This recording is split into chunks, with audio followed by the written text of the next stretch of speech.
Okay, we'll just wait until that runs. And g'day everybody, welcome to Council Government Watch Australia and Convoy to Canberra Radio. We are here today with our representatives from the Commonwealth Custodians and their process of what's going on today. We're going to learn a lot more about that. Now I'll just read the title out so it gives us some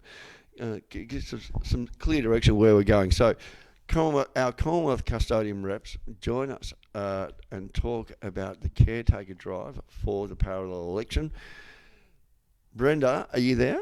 I am. Good, because I nearly got the name wrong right then. That would have been a bottle of wine for me. Good morning, John. Good morning, everybody. Who do we have with us? Please introduce the rest of our special guests. Thank you. Also, we do have Council Government Watch Jenny Truth as well with us. Good morning, Jenny, and special guests today are Lynn Bennett from the Velvet Revolution. Lynn, how gorgeous to have you with us. And our election admin is Jojo, and we've been speaking with Jojo during the course of this week, but today is our fabulous culmination of everything that we've done during the course of the week to say, okay, ladies and gentlemen, lend us your ears. This is where we put rubber on the road. We want to do a caretaker drive. That is, we want to fill every seat in the Australian electorates. So we have caretaker seats in all of the 151 lower house seats and 74 in the Senate seats. And we are here to rattle those chains today. Well said. Lynn, how are you going? Going very well. We're actually kicking some goals. I'm hoping that 2 people signed up yesterday. I didn't even realise that they hadn't signed up. It just goes to show that we really need to draw our people's attention to the fact that we need to get caretakers in every seat, because these were people that I have on a regular basis spoken to, and I didn't even realise that they didn't get the link. So please, we need to send it out to everyone again and make sure that they are assured that they have read it so that they know what it's about. Can we just give the link right now, Lynn, while people are listening? Well, firstly, in our broadcast, your webpage link is right there as well. So the commonwealthcustodians.org is there. But if there's a more direct link that I need to go to, let me know and we'll put it up. Well, now remember, John, you went to expressions of interest on that front page yesterday. Yes, I did. So, okay, let's go there. So this is their page, and the link is on the broadcast in the text. So you can click on it. You'll come to this page. You'll scroll down to expressions of interest. I'll click on that. We'll go through this process really quickly again. Brenda, is that right? Yes, please, yeah. Okay, that was nearly 2 bottles. You'll fill out... Guys, before I've been using the wrong name and I keep doing it, so I said if I do that live, then I'll owe you a bottle of wine, and it's ridiculous. Nearly a case already, isn't it? Not yet. Brenda. All right, so you put your phone. So this is where you to reclaim and restore reclaiming and restoring the Parliament of the Commonwealth, lawfully, rightfully and peacefully. So you put your name and details all down through here, your electorate here. If you don't know what my electorate is, Monash, and Monash is which Bass Coast is included in. So it's not the Shire, because the Shire, there's a couple of Shires in each electorate, so just be aware of that. In Victoria there's 79 electorates. Wow, I know that. Okay, I found that out. That's probably rubbed off me. So mine's Monash. You can put your phone numbers required, your address, and these are all the expressions of interest you can be part of. Caretaking, and that's what we're going to be. That's what we're going to stick at this present time is the caretaker positions for Parliament and Senate seats. Is that correct? Correct. Yep. Awesome. So I've actually selected, when I went here, I selected every single one of them just to be a part of getting involved. Now, that's one thing I haven't at the moment been allocated what I need to be put into, but there's a few other things here. Am I a member? Yes, I am. I've gone through this, but I'll just do it just for the process. I'm willing. Well, I've already joined. I am a natural born allegiance to the Commonwealth. I am willing to affirm my allegiance to the Commonwealth. I am not born in a Commonwealth country. That's not true. I am willing to pledge my allegiance to the Commonwealth of Australia. And I click that, and you go down here, you press submit, and you submit it, and it tells And you. that's all. And that's it. That's it for today. Yes. That's it for today. Excellent. That's it for today. So I want to be a caretaker and hopefully be able to being a caretaker. I guess the caretakers are the ones who are going to help the community find some great representatives for their electorate or their state or their Senate. Is that right? Correct. Lynn, do you want to go back now and talk about caretaking so that the people that we've now directed through that process, you want to talk about what that entailed, please? It's really simple. I don't want people to get confused on, what does it involve and stuff like that. We simply need you to just hold the seat. That's the only thing we need you to do. We just need people to sit in the seat basically and caretake that seat until we can get our representatives, candidates in there so that they can actually run for the election and become a candidate of the people. So we're asking people to not get too ahead of yourselves. All we are asking is just for caretakers of those seats at the moment. And we need one Senate seat there's 74 Senate seats available and 151 representative seats. We need one person to hold the seat for the Senate and 3 people to hold the seat for the representatives. Perfect. Okay, so how many people for Senate again? 74. Yes, and that last thing that you just mentioned again, please, Lynn, just to reiterate that last point, please. Okay, so to make it perfectly clear, there are 151 representative seats available in Parliament. There are 74 Senate House seats available. We need one caretaker for the Senate and 3 caretakers for the representatives. And we only need you to hold the seat. Just pop it in your name, ring up, get onto the website of Commonwealth Custodians and become a caretaker of the seat that you are in. You actually need to be in that electorate for you to be able to caretake that seat. All right, so it's okay, perfect. So let's talk about the seat of Monash.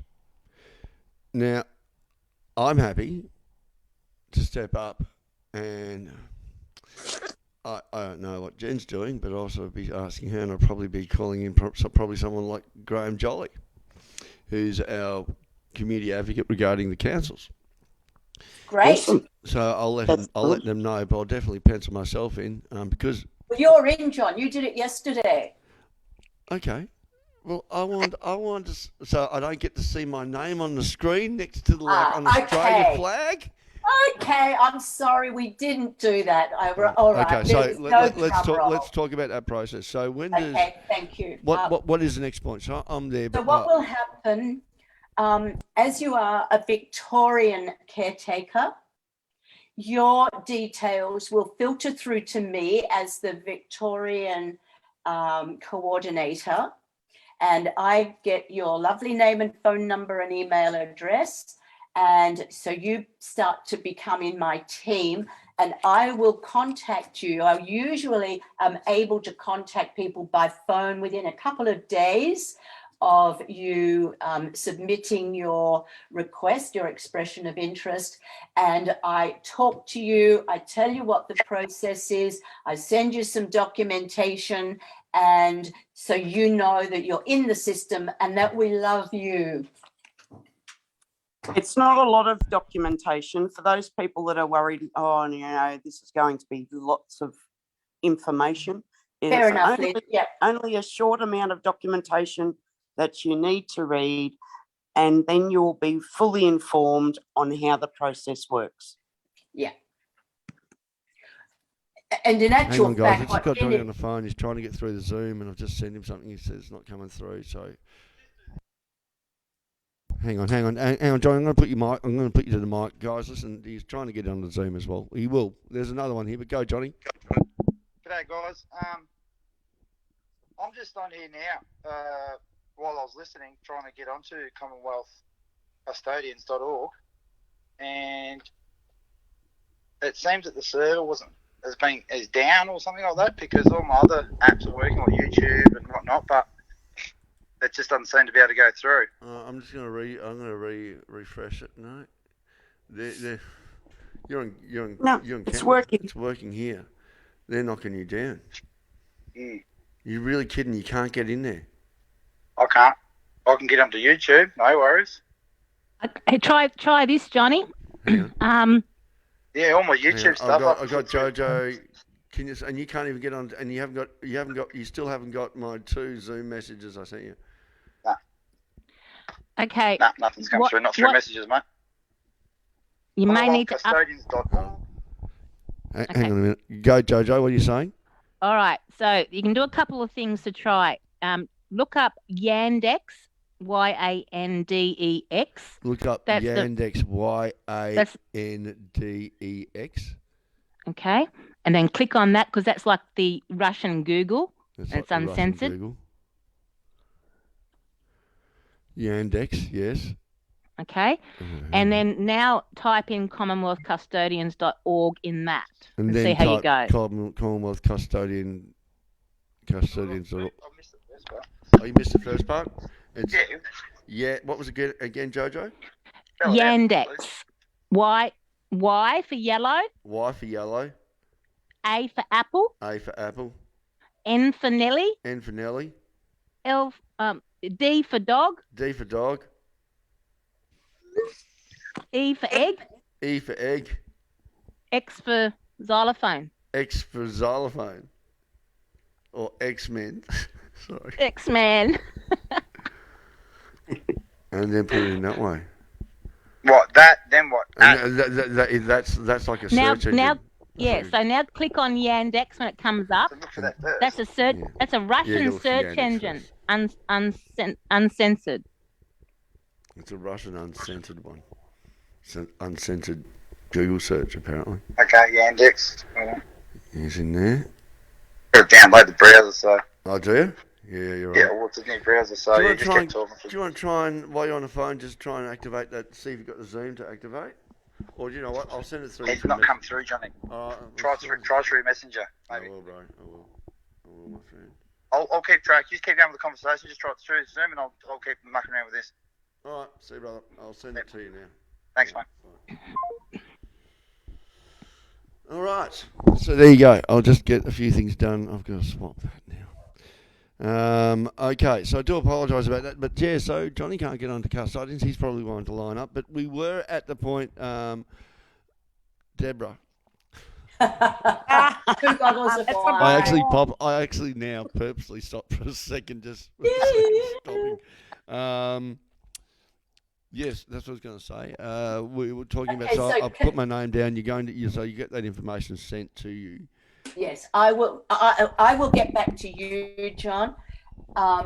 However, between you getting on and you joining the Commonwealth Custodians, you then have access to all of the web material, so you can do all of your own research. You can do whatever you need to do, and I will provide you with my contact details. People ring me up all the time, and so it really is a situation of there will always be someone there to field questions for you and answer your questions through the process. But going back to exactly what Lynn said, today, all we want you to do is to acknowledge your expression of interest to be a caretaker for whatever seat you are resident in, and that is our entire drive to today. So please, anybody who is listening, whether you're in Victoria, whether you're in New South Wales, wherever you are, because this is a Australia-wide network, you can just go ahead and do that. And when you've done it, let us know, because we want to keep track of how many people have come on board today, and hopefully what those electorates are, so we can start ticking them off. Fantastic job, John. Thank you. No worries. I'm really happy to be a part of getting this message out there. So people, as simple as this, CommonwealthCustodians.org. Scroll down, you'll see a blue tab. Click on that blue tab. Fill out those details. Select every single job there, because believe me, I'd love to be a sheriff, justice of the peace, public officer. I'll participate in any way I can.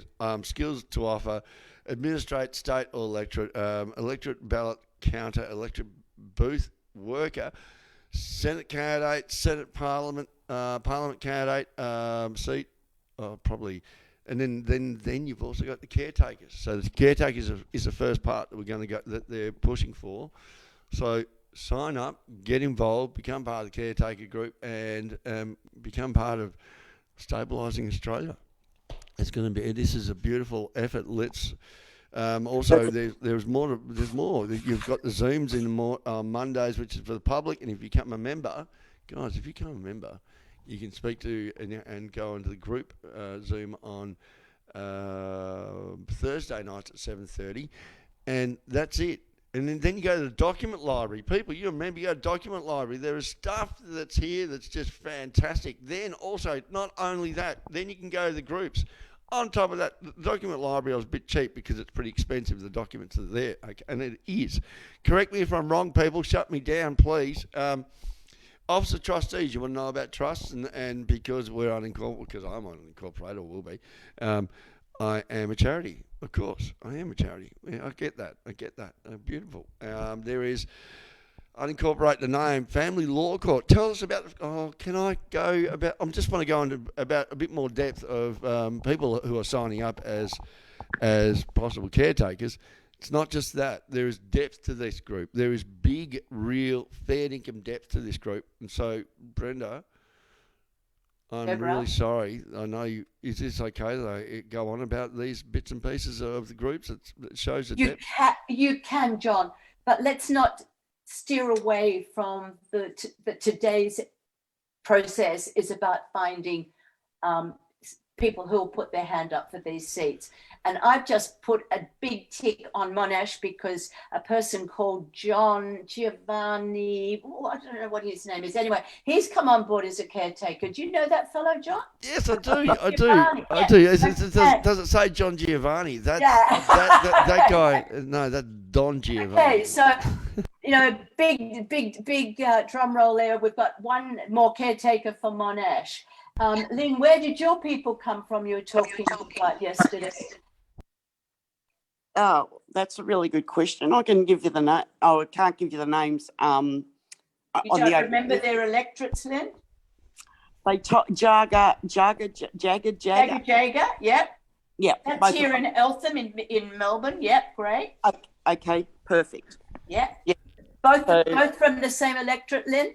Yes, the same electorate. Oh, that's so exciting, because we've also got a marvellous person there who has put his hand up to be the candidate as well as the caretaker for the Senate. Perfect.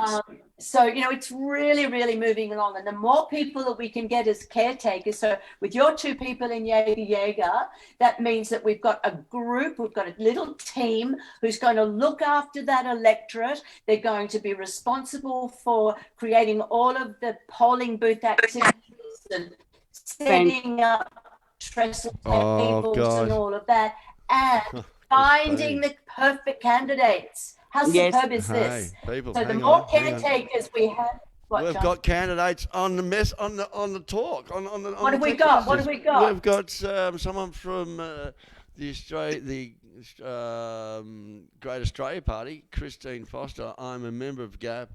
Do I need to resign from them to move forward on being a caretaker? No, she does not. Yes, yes.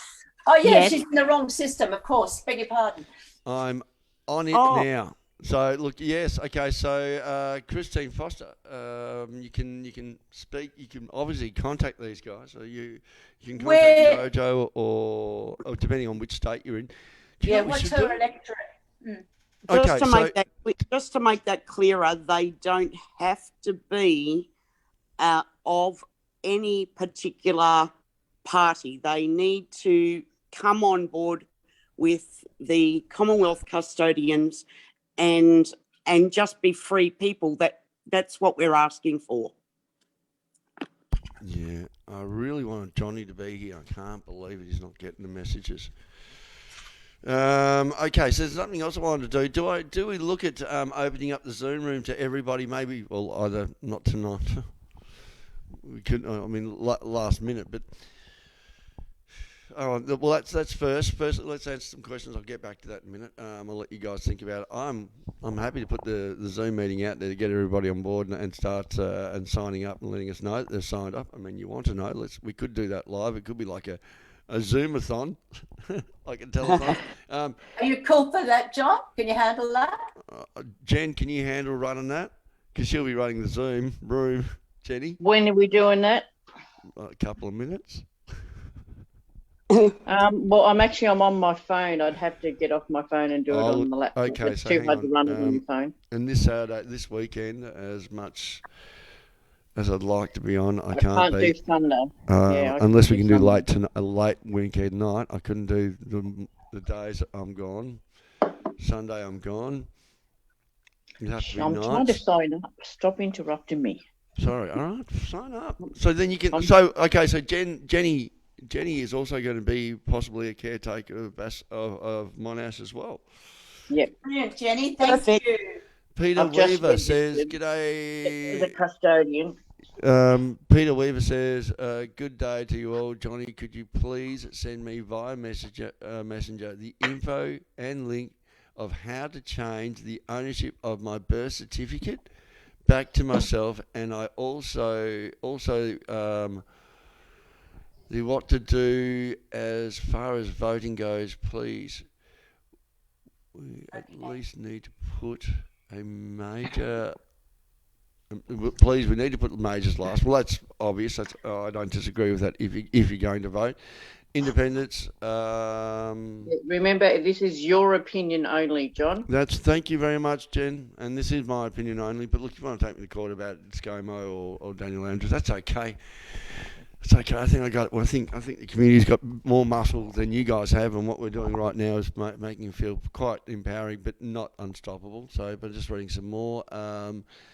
Let's see, independence. This is 100% separate Yes. to the election that's happening. So this is called the non-corporate Commonwealth election, and it will be happening when the caretakers are all filled and people are unincorporated. So that man that was asking about the birth certificate change of name, well, it's actually called unincorporate the name inside the Commonwealth Custodians. So yeah, that he can find the two videos. Johnny did the first part yesterday. Yes, it did. It was And in groups of document. What was it again? Where was that? That was in groups, I think. Yeah, in groups, that's it. Yeah. But they need to sign up as a member to be able to do it. Yeah, it's a $10 a month membership, but you people, this is all. You know, we wish you could go to a place that finds all the information you require regarding the government and these crazy laws, and talking about laws, citizens arrest, you have stuff here on that as well. So there are some big things. Absolutely, like Brenda said, we've got to keep focused, but there is so much more to what the custodians are doing. And even speaking with the First Nations, having a great understanding about it. Even Luke Simpson was really in big support of what you guys are doing, and how brilliant that's going to be. Where are we going? So, expression of interest. This is what we need to know. We need to know more people on board. I'm happy to open up the Zoom room if you want for the next half an hour. Well, we could field some questions by that, John. If people want to ask questions by the Zoom room, but please, people, keep it connected to the parallel election. We don't need to go off into other elements you know of what's what? going on They at could the just moment. text their messages. We could answer it from here. That'd be great. It says who are our independents for Morwell, Latrobe Valley? Please help me. Well, you can go to. There's actually a site you can go to find out your independence. Really. The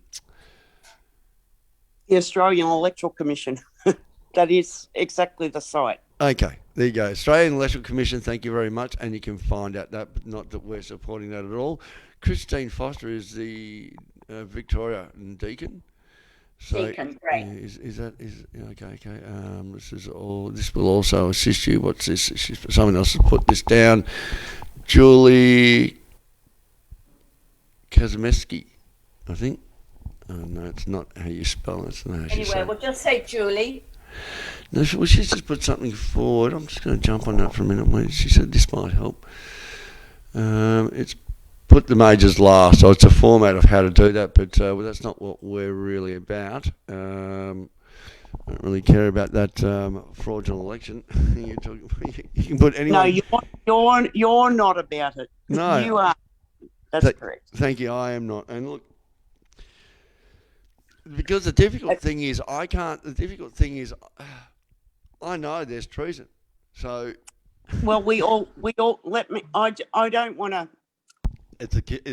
I understand what you're saying. We all know that there is treason. We all know that there's fraud. We all know that they are the epitome of Satan. I can say that safely. Right? However, there are going to be people that are going to vote no matter whether we like it or not. Yes. Those people need guidance on how to vote. And what we're asking them to do is to, if they're going to vote independence and freedom-friendly minor parties first and vote the majors last. That's what we're asking. Yeah.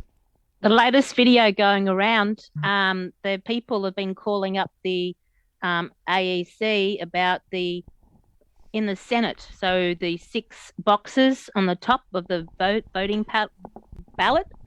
Well, one of the boxes doesn't have any name or anything, and they're asking about it. And basically, it's several in different states. Yeah. There's 3 boxes. Depends on what state you're in, I think. Oh, okay. In Victoria, there's 3 boxes. So if everyone is looking for someone like Morgan Jones, yeah, they have to vote number 1 in the box that's got the R, because that's not named. It doesn't have his name on there anywhere. It actually but his box is R, is it? Yeah. R, correct. There's a lady in Queensland, her box is H, I believe, but there's no name or anything on there. That's just disgusting. And then when people call the AEC is saying to them, oh, well, if there's no name there, then just don't use that box. That's right. So they're actually purposely trying to prevent independents getting into office. They're even saying that your vote won't count.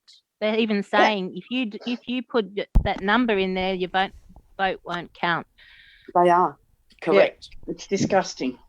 It is disgusting.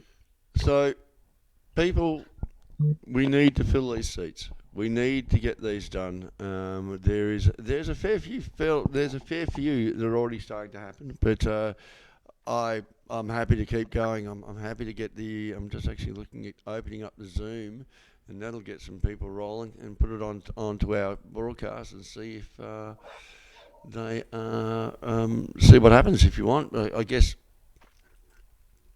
We need caretakers in every state and every territory. However, we need the majority in New South Wales and Victoria. So come on, Victorians! I know. Come on, Victoria. Let's have a race, Lynn. Oh, you mean you're against NSW? A state of origin. Here we go. Yeah. Hang well, on, Lynn lives on the border, so I'm not really sure where she lives. Oh, Victoria. I'm Victoria. Good. On the border. One day she's in Victoria and one day she's not. What's going on? Hang on. I'm just trying to go copy, save, link. No, copy. No. Save that one. See if it does. I support the Blues. Well, I go for Carlton, but I don't support the Blues in No, rugby. no. I'll support the Blues in this election, this non-corporate Commonwealth election. Go New South Wales, you little beauty. All right. So we've got our origin there. Mate, I can Thanks, just drop you out of the Zoom room, Missy. Just watch yourself. Love the competition. Oh, I know. love the competition. I know. It's unreal. Oh, mate, do you know, I wish my mate Johnny was here. I can't believe, but then again, he's dealing with a few things. You know, for all of us to give up, and for what he gives up, I can't go there. So we're going with Blues for New South Wales. What colour are we doing, Brenda, in Victoria? Oh, what do you reckon, Lynn? I reckon yellow for sunshine. Me For too. prayer. It's a Hang on, there's no glorious sunshine in day. Victoria. Come on. Well, it's No, glorious. right. Snowing on the That's mountains. Queensland. Clouds and thunderstorms. Hang on. We get sun. Yeah, And but I'm that's in central accidental, mate. Victoria. It's beautiful. All right, we'll go green. We'll go Yeah, green. green. There you go. All right. That'll What work. is going on? I don't know. What I do you can't. I've just signed up and registered and signed up, and yet it's not even recognising my email address that I put in. Maybe it's being too many people using it right now, Jojo. No, it's usually because the browser's not updated. There's something going. It's just been updated. I'm using Firefox, and it was just updated. So Can you use Chrome? I'd rather not. Okay. Oh, that's And fine. if you've filled your form in before and used your email, you won't be able to use the same email Yeah. again. It doesn't let you use that. No, I'm just trying to log in. It won't let me log in, is what I'm saying. Ah, Give it a second to wake up. Have you got the Okay. right login? Yeah.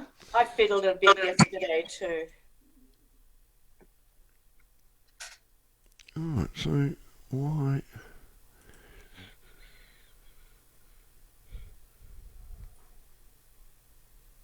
Copy invitation. I'll see if this works. I'm going to see if I can put the invitation in the messages. See if that works. Oh wow! So they've sent me a receipt, and they've got my email address on the receipt. Oh wow! Guess what? They won't even let me put. I can broadcast, so they mustn't have any control over the broadcast, over live broadcast. But I can't even update the post for the Zoom, for instance. Yeah. This is Facebook not letting me put the Zoom link up oh, of course. at as a text message. Why is that like that for?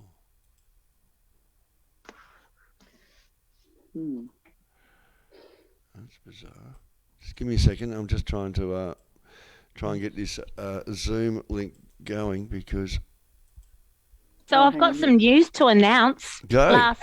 Last night, Keith put up on the web page the affirmation of allegiance, which is the final step.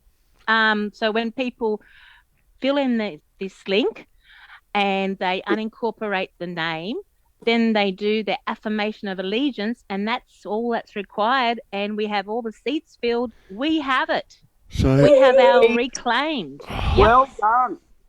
So this is the final step. So I can do this affirmation either tomorrow or tonight. I think we're going to end up doing a broadcast tonight, to be honest. And if I'm meant to have time off, So Yeah, right. Good luck with that. Yeah, right.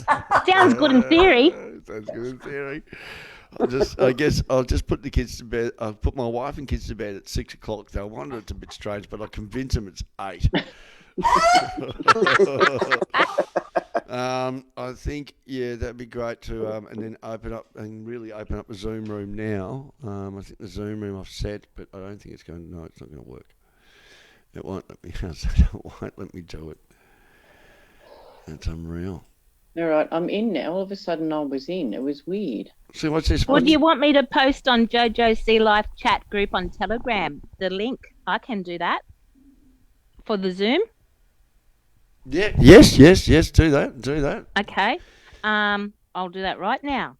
Actually, you know what else I'm going to show you? I'm going to show you what and how to down. This is what I'm actually going to get yesterday's show and today's show put onto Telegram now. So what I'll do is, that was my walk this morning. This guy. Have you heard about this guy here, people? I'll just make sure that you've got the sound on this. This is what we were talking about.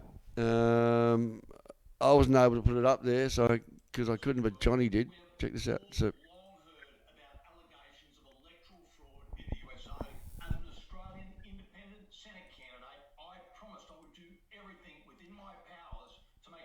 for you. I have come to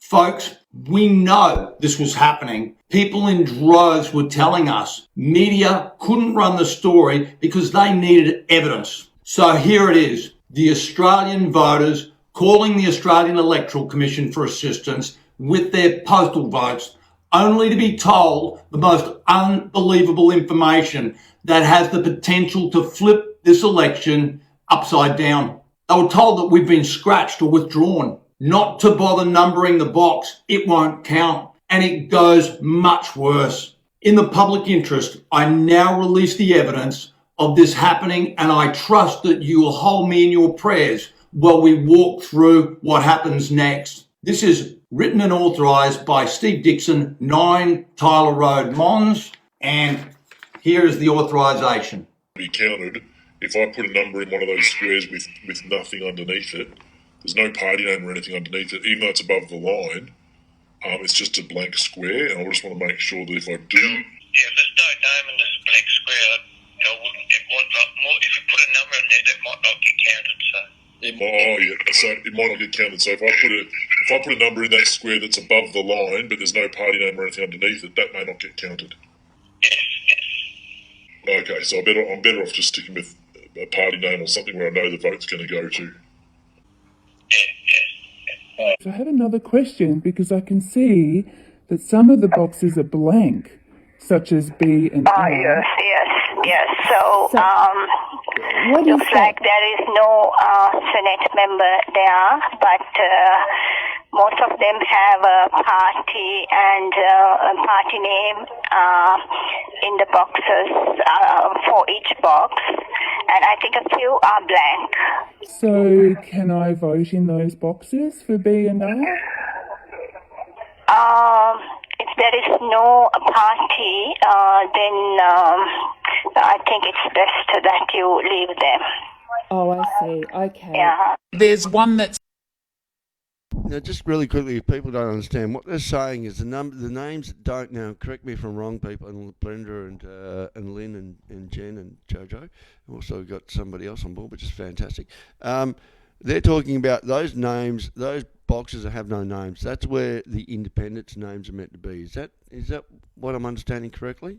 Anybody confirm that with me? Correct, that's correct. That's what they're doing, and they're doing it in every state, unfortunately. And and they put a little letter in the box, and they're telling people that if they vote in those boxes, that it won't be counted. But they're the boxes Is for the this independents. because there's no obviously whatever they do in the corporate fraudulent elections, they're their business, okay? Because we're in the non-corporate, and so Yes. therefore what they do in that world, they can do the most heinous crimes, which they're Yes. doing, and it's none of our business. And in that sense, they do what they do, and so that's why we're encouraging people to wait for this non-corporate election. And that's really, really important. The message is going to get out if that, it's like going into the court system. There's no judicial system in there. It's just business doing business. And Right, they have it that's sewn exactly up. They it. have it sewn up, And they're right? not Just telling as they've got this election sewn up. And anyone that is delusional to think that they haven't, right? You know, look for us. Look for us. Look for non-corporate Commonwealth election coming. You only have to if they can. Has anyone seen 2,000 Mules? No, not yet. I've been had meaning it sent to me. I've watched a bit of it, but you can imagine how much stuff. Okay. Well, I recommend that you watch it. This is the United States of America.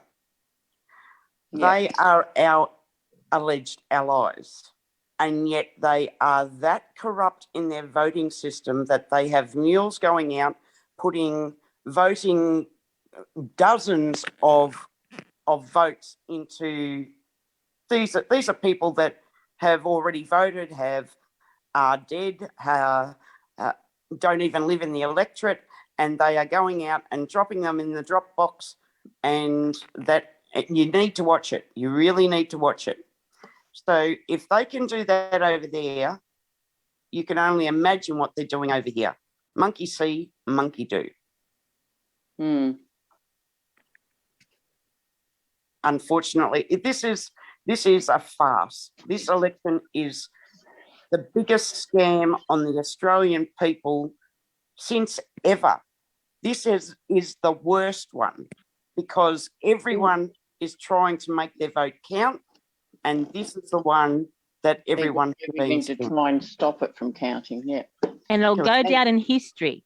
It'll be recorded down, and the legacy you leave behind now will be recorded down. So the people that have stood up and reclaiming and restoring will be remembered, just as the corporate ones will be remembered. This is going down in the history books, and our children's children will remember this, and it will never be forgotten, so that don't make the same mistake ever again.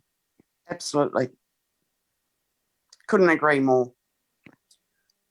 So what do we do? You need to join the Commonwealth Custodians because we are going to run a fair election. Jojo, sorry, I just interrupted. Just speaking on the phone to Johnny, can you send him the link from your phone, please? No wuckers. Yeah, for some reason, he's not getting it from me. So, I want him on board because he'll sharpen this up for us a bit too. Another thing I wanted to say is, look, to be honest, I can leave this channel open for you guys to just broadcast and talk all you like. Open up the Zooms, get the people on. I can go off and do my other stuff as well and just let you be. To be honest, from this point onwards, even with Jenny, could actually organise this. There's a bit of a sharing issue actually. And Jenny's got things she needs to do today. Yeah, well, that's the whole thing. So, but I'm sort of holding out for Johnny to come on and sort of wrap up. Let's finish this last 4 minutes. He doesn't seem to be able to get back on, but he sent me a link to send to you to put on air. I just sent it to you to your phone. By text or by text? Text. I'll have a look at it now. Brenda, just tell me, how long ago did you come across the Commonwealth Custodians and how? Oh, my story is really recent, John. And thanks for asking. Look, I'm 75 years of age. And in 1972, I voted for Gough Whitlam. Not so long ago, and a lot of it with the help of Brian Shaw, I began to realise how I had been part of the deception and the corruption and all of the nasty things that were going on in my country. And I went, well, what can I do? And the only thing that I could work out that I could do was to join Commonwealth Custodians, become part of this parallel election and get rid of the existence of this non-corporate fraudulent government. So I'm a newcomer to all of this, and I am really, really saying that this is the best job I have ever had in my whole life. You've got some great action. Got some major action. And how did you come across them? Did you just go searching and seeing what was out there, or no? It was sort of God, really. I have to say it was. Really? Yeah. Well, I mean, it was a bit to do. Look, Brian Shaw certainly alerted my consciousness to what was going on within the judiciary, etc. And then I started to explore common law through a few avenues. And then ultimately I got to Commonwealth Custodians. And I'll tell you what, Jojo, you'll laugh at this, but you won't really. When I put in my expression of interest to become a caretaker, blah, blah, I had no idea that I put down state manager. End of story. Hey, we have a Gina Freeman. We have a Gina Freeman online. Does anyone know Gina Freeman, or does someone's got a question to ask? I'm happy to talk to her. Gina, Hello. Hi, Gina. How are you? Hey, good. Hey, what's going on? You just thought you'd just come along walk into our Zoom room, and have you got some touch loaded numbers for us, or you got a real question for us? No, I've really been looking at all the stuff. I'm on Jojo's Telegram. I joined that the other day. I just would like to ask layman's terms. Like, I hear everything and I listen and I learn all the stuff that you're saying, but you don't say to us if you would like to join this, except for that lady that just said it 5 minutes before me, that she joined the custodian. So can you give us a basic, how do we get started? Okay, so if you have a look at the screen right now, and the guys in the background will back me up or cut me or cut in and reiterate. If you go to the commonwealthcustodians.org and you scroll down to the blue button, the blue bar that says Expression of Interest Non-Corporate Election Form. Okay. Just can you talk slower, because I've got to write it down. Oh, okay. Oh, excuse me. You're not in front of the computer? On my phone. Oh, yeah, so you'll be doing it on your phone, right? Yeah. Okay, That's cool. so I'll tell you what. I'm going to do it with you. Commonwealth Custodians. Yeah, commonwealth.org. Put it on your phone. I'm going to do it on the phone as well while I'm with you, and we'll walk through it together and have some fun this way. So. .org. And now I've got to write. There's a lot of people that want help, but we don't know basically. No. This is going to be a great way. So it's fine.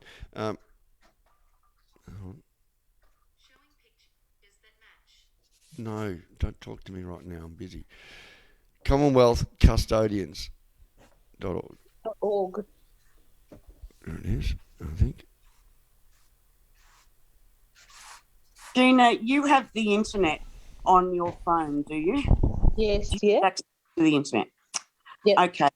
So when you click on the internet link, this chat group will pop up into a screen on the side. So we can talk you through the internet site if you like. If you bring up type in to your browser. Oh, hang on. Even easier. No, wait. I've actually got the link in the post. So, Gina, if you go to the video and you have a look, or go to our wall and you have a look, the post in the actual title. The post. I'm in there now for some reason. It's not there. I just put it there. It doesn't. Oh. Give me a second. I'll try and update. The guys saw me do this. And we'll talk, Gina, through how to. So if you open up your internet browser. Yep. And type in commonwealthcustodians.org. Yep, done that. And open that on the link. It's got a picture of the crown. Yes, correct. And then scroll all the way down until you see the blue bar. Yep. Expressions of interest, non-corporate election form. Correct. And then click on that link. Yeah. Oh, okay. Put your name in. Yep. And then you register your name there. All of your details. All your address, your street address, yes. Yeah. We'll wait. About the electorate? What's the electorate? All right. So You put in your postcode, it'll tell you. Okay, thank you. Yeah. Hang on, you may have to search. So there's a link there for the AEC, and you may, if you don't know what electorate you're in, you'll have to look up so you can write your electorate in there. Because when we're sorting the spreadsheet, it's really helpful when people have put the correct electorate in. What's your postcode there, Gina? I'll just put that in. 2290. Oh, looks like you've got someone in New South Wales. Yeah, yeah, New South Wales. Yeah, baby. Woo! Yeah, one for the Blues. Oh, just be quiet. Victoria. Oh, we got Johnny Hughes on board, mate. Thank you so much. Finally on board, mate. Take it over, everybody. Hi, Johnny. Hey, Johnny.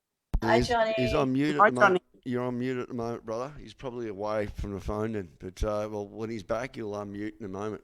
I'll ask him to unmute. So let's stay focused on Gina at the moment. I'd just like to get this Sorry, through. Hello, guys. How are you? Can I get a Hi, copy? Yeah, Hey, got a Johnny. copy, mate. Yeah. Okay, so your postcode, Gina, 2290. Area postcode is Bennett Green, Charlottetown. It doesn't say the actual electorate. Oh, here we go. Maybe I put postcode in, but it just, you can see what it's given me. Yeah, it's done the same to me. All right, I'll try something else. What expression of interest am I going to have? Well, I actually, Whichever one expression of interest you choose, and just tick each one that you would like to hold that position of, or that expression of interest. Would you like to be a Parliament seat caretaker? A Senate seat caretaker? well, that's actually all we're actually mainly be pushing at the moment. Is that right, Brenda? So Caretakers, please. yeah. So But if you don't want to be a caretaker, you can be a polling booth person. But don't get too hung up on it today. What about if I participate in any way I can? That you can. That's beautiful, Yeah, Gina. yeah. Thank Perfect.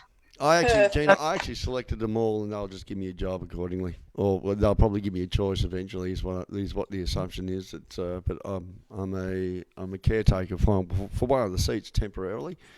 Hopefully, we can find some great representatives, which I think we can. Could you look up the electoral thing and find the 2290? Okay, I'll ask. Sorry. Let's go on to the Australian electoral. Hold on, I'll do it. I'm doing two things. I just can't do three. You're right. Here we go. Find my localities. Find my electorate 229. The following results are found in research. You can search for federal election current. Yada yada yada yada. Still doesn't give me anything though.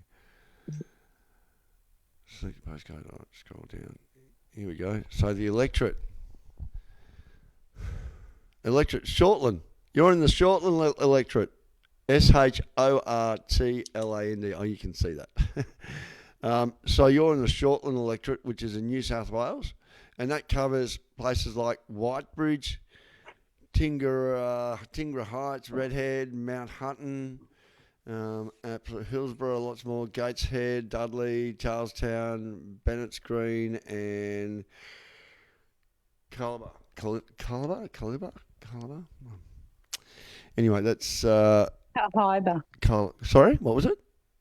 Calibre. Calibre. There you go. So you're in the Shortland electorate. How's that? If there's anybody else that wants to jump on board regarding this Zoom, I think it'll be. But Johnny, before you go. I'm not going. I'm staying. Oh, well, before you let me go, then it says down the bottom, Commonwealth Custodian required. I am a custodian. A member of the custodians. And what happens then? Okay, you're willing. I guess you. So, Lynn, you take it. This is your role.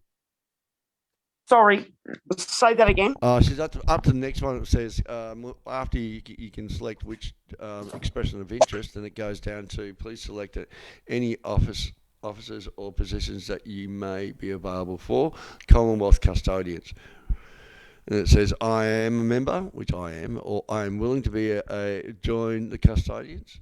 I have a natural born allegiance to the Commonwealth. So, but I want to let you see that's where we're up to. You up to speed where we are now, Lynn? Sure. Just You just 2 getting up the secs. screen, yep. No problem. Yep. Please select any offices or positions that you may be available for. And she's just wondering just walk through. So, Gina, Okay. speak A to Lynn. Commonwealth, you would like to, I'm presuming you would like to be a Commonwealth custodian. I'd like to help in whatever you want. So I don't know. Okay. Yes. I can answer that for her, actually, Lynn, if that's right. I think what she means is this. In this next section, you select that I'm willing to join the custodians because you're willing to help. I have a natural born alliance to the Commonwealth. Now, have you been? Were you born here in Australia or in a Commonwealth country? I'm born in Australia, natural born Australian. Yeah, perfect. So you clicked. Basically, I would click. I don't know if you can watch me do it, but I'm actually clicking 4 of the 6. So, 4 of the 6, and one is I am a member of custodians already. Yes, John, that's for people who have already been members prior to filling out this particular form. So forget that. Mm-hmm. So you can forget that. You're selecting I am willing to become a member. And I'm a natural born. Yes, that's right. Yes. And I'm willing to affirm my allegiance to the Commonwealth. I'm assuming you'd want to set that. I'm not born in the Commonwealth country. We don't need to do that because you're born in the Commonwealth country. And then it says, I'm willing to pledge my allegiance to the Commonwealth of Australia. So I'm assuming you'd want to select that. Oh, I'm willing to pledge my allegiance. Yes. Yes, and then it says, for the security and privacy reasons of all office holders will need to be a member of the Commonwealth Custodians and will also be required to affirm and pledge their allegiance to the Commonwealth in accordance to the Commonwealth of Australian Constitution Act 1900 and take the oath of office. Which the oath of office has just been put up, which Jojo was saying. Custodians is a private membership site and has a monthly contribution cost of $10, which is, I'm worried that you guys it will actually end up costing you money because you charge that so cheap. But the information, there's a lot more on top of that, which there's so much depth to this. So then the next thing you know, you go to affirm, and it says click I have a natural born allegiance and or are willing to pledge my allegiance to the Commonwealth of Australia. You'll click that, and then there's the box saying I'm not a robot. You'll click that, and then it says, you've got to select taxis. So you select all the taxis that you see. You'll have a go. You'll verify that. You'll say I'm not a robot, and then you'll submit. Gina. And I'm in. Okay, so now, well done. Well done, Yeah. Gina. That's right, and the power is in you, and power is in all of us. The action is great. You are a caretaker, or you will be notified, I'm assuming, by the coordinators of those states. I think the next couple of days, maybe, Brenda, you'll have to speak to. Yeah, it's only as long as it takes for this application to be this expression to be processed, Gina. So it may be a day or so, but we know that you're in, and it's now for the your information to get through to the coordinator. Okay, we love you. We do love you. Thank you very much, even though you're New South Wales. Yeah, we won't have that again. Love you more because you are. Yeah. Yeah, righto, Joe. Yeah, no, it's good. Come That's on, fantastic. Victoria. Jojo. Do we need to hear from you, Jojo? Yes, please. Look, I got Johnny. Someone's got to. Look, there's been some good things that Johnny's been putting forward, and he's actually that video that we just watched before regarding this Stephen Dixon was fantastic. Johnny, you've got something else to update us with what's going on, or do you want me to go there? I just wanted to get you in here because I think it'd be great to hear your voice anyway. Oh, g'day, mate. Yeah, no, I was just, that was something Adrian sent me as well. It was on Rumble, so I'm not too sure how you're going to go, maybe on Facebook, but it was a good short video exposing the 28. And I think people need to just sort of be hit as much as they can at the moment with, the truth. And it all ties in together. And, so it's just that. Now, I'm not too sure. Guys, I'm having trouble jumping onto the Commonwealth Custodians page. Now, I don't know if that's just an Apple thing that I'm having problems with, because I use DuckDuckGo, but then it won't go through to the server and it says Safari can't find it. So that's pretty interesting. Now, I tried the Yandex, and with the Yandex, I downloaded the browser for that. But then to actually get access to that, they send you a confirmation email. And I've gone through that process twice and hasn't been able to send me. I can't get through. The email's not coming back to me with the confirmation, so I'm not too sure what's happening there. So I'm having a bit of drama. I'm literally still not on this where you guys are up to, and I'd like to fill it in and get involved, but I just can't do it right now. So I'm not too sure if we can just get a double check with someone else. Okay, Johnny. Who's on Apple. Yeah, no, I can help you with this one. I've experienced this before with other people. By the way, you do have a face for TV. Let's yeah, go that's through his acting shot as a Rupo. That was on Channel 7 did from when I did the bloody 70 switch. So Firefox, Google, because I've had the same thing happen. It's the browsers you're using with this, and so it's a matter of updating with Google Chrome. That will work. So what, downloading, did you say what, using Firefox or Chrome? Because what I was doing was because I use my telephone, and I downloaded Google Chrome because I deleted Google Chrome, so I put that in and that worked. Okay, all right. Well, I'll just keep trying. I'll try all of them. But if that's the issue, I'll just keep trying. I'll find one that does. I'll just keep doing it now. So all good. I'll because I want to get on board with that. But I can't remember that gentleman's name. I'd like to have a chat to him. Because look, we've got these are what we're talking about, Johnny. All these independents. We sort of with what happened going from Victoria to Townsville was just so much going on. The idea was there, but they're all sort of coming to the forefront now in a big way. That fella from Queensland, the amount of shares he's had, in the last 24 hours is unbelievable. Yeah. So that's where we become a conduit, just keep pumping that out so people know. And then because people got to be aware, first of all, what's going on. And then, where I spoke to Buddy about this too. It's like, well, when people do become aware, and go, okay, well, shit's just the fan now what? And then that's when they come in with the systems, okay, well, everybody has to become unincorporated. Someone's got this. But look, at the end of the day, we're all in the same banner now after that picture I did last night, because we know how deep they are, the incorporations go, because even the sovereigns that like Buddy think that they don't have to be because they come under sovereignty. I'm looking at a pamphlet right near from the Balari Mulay Nugan Nation, and that's an Aboriginal corporation that's on their pamphlet. So, and that's where also the Dan Vincent came in and told us that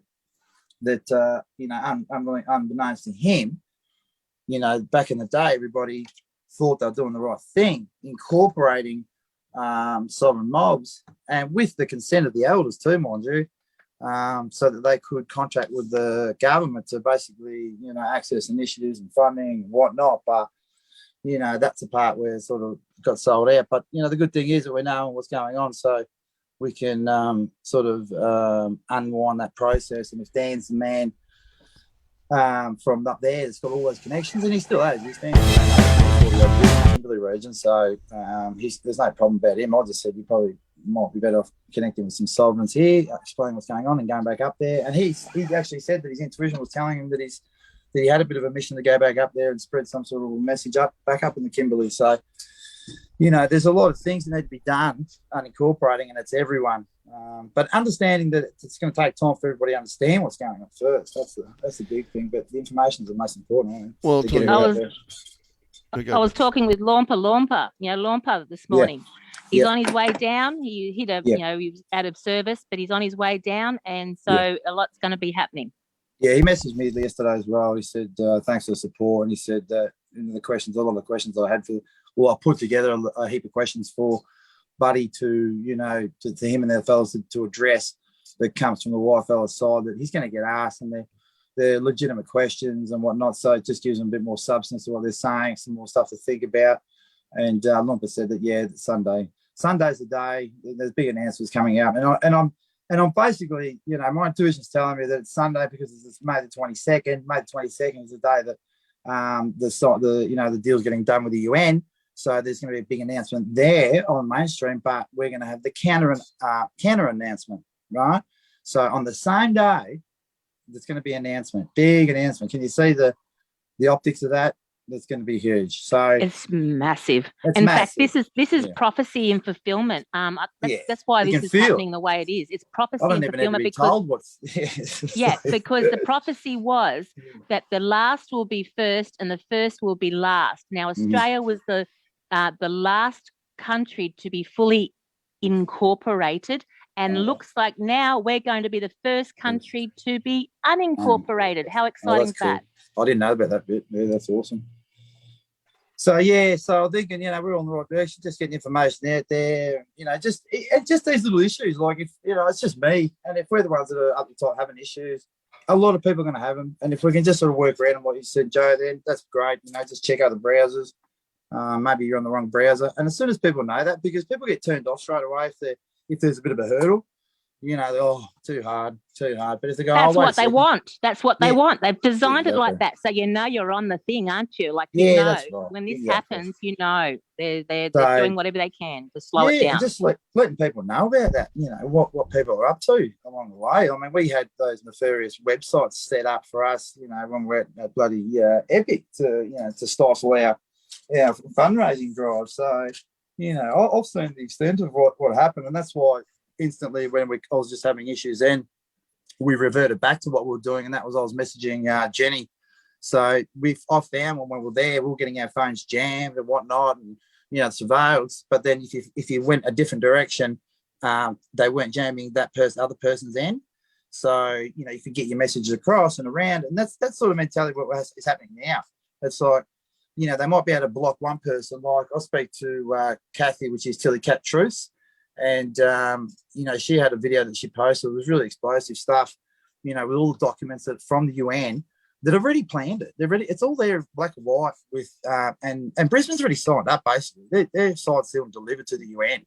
So with the movie that John and I have done, speaking of Mick, the truckie, you know, it was a good chat. I mean, we went through what happened to us, but where the conversation ended up evolving in the second half of the podcast sort of thing, it really was amazing. And Mick really sort of painted the picture, and with the visuals that we've got from the footage we got, Mick bringing it all back to the smart cities. And then you tee that up with what Tilly Cat's done with her work, and it's right there in black and white. We just need to get this stuff together, put it out there, and in good time we will, because all the train's rising to the top now. So it's just a matter of connecting and here we go. Cross promotion, Eagles Mass Media. That's come from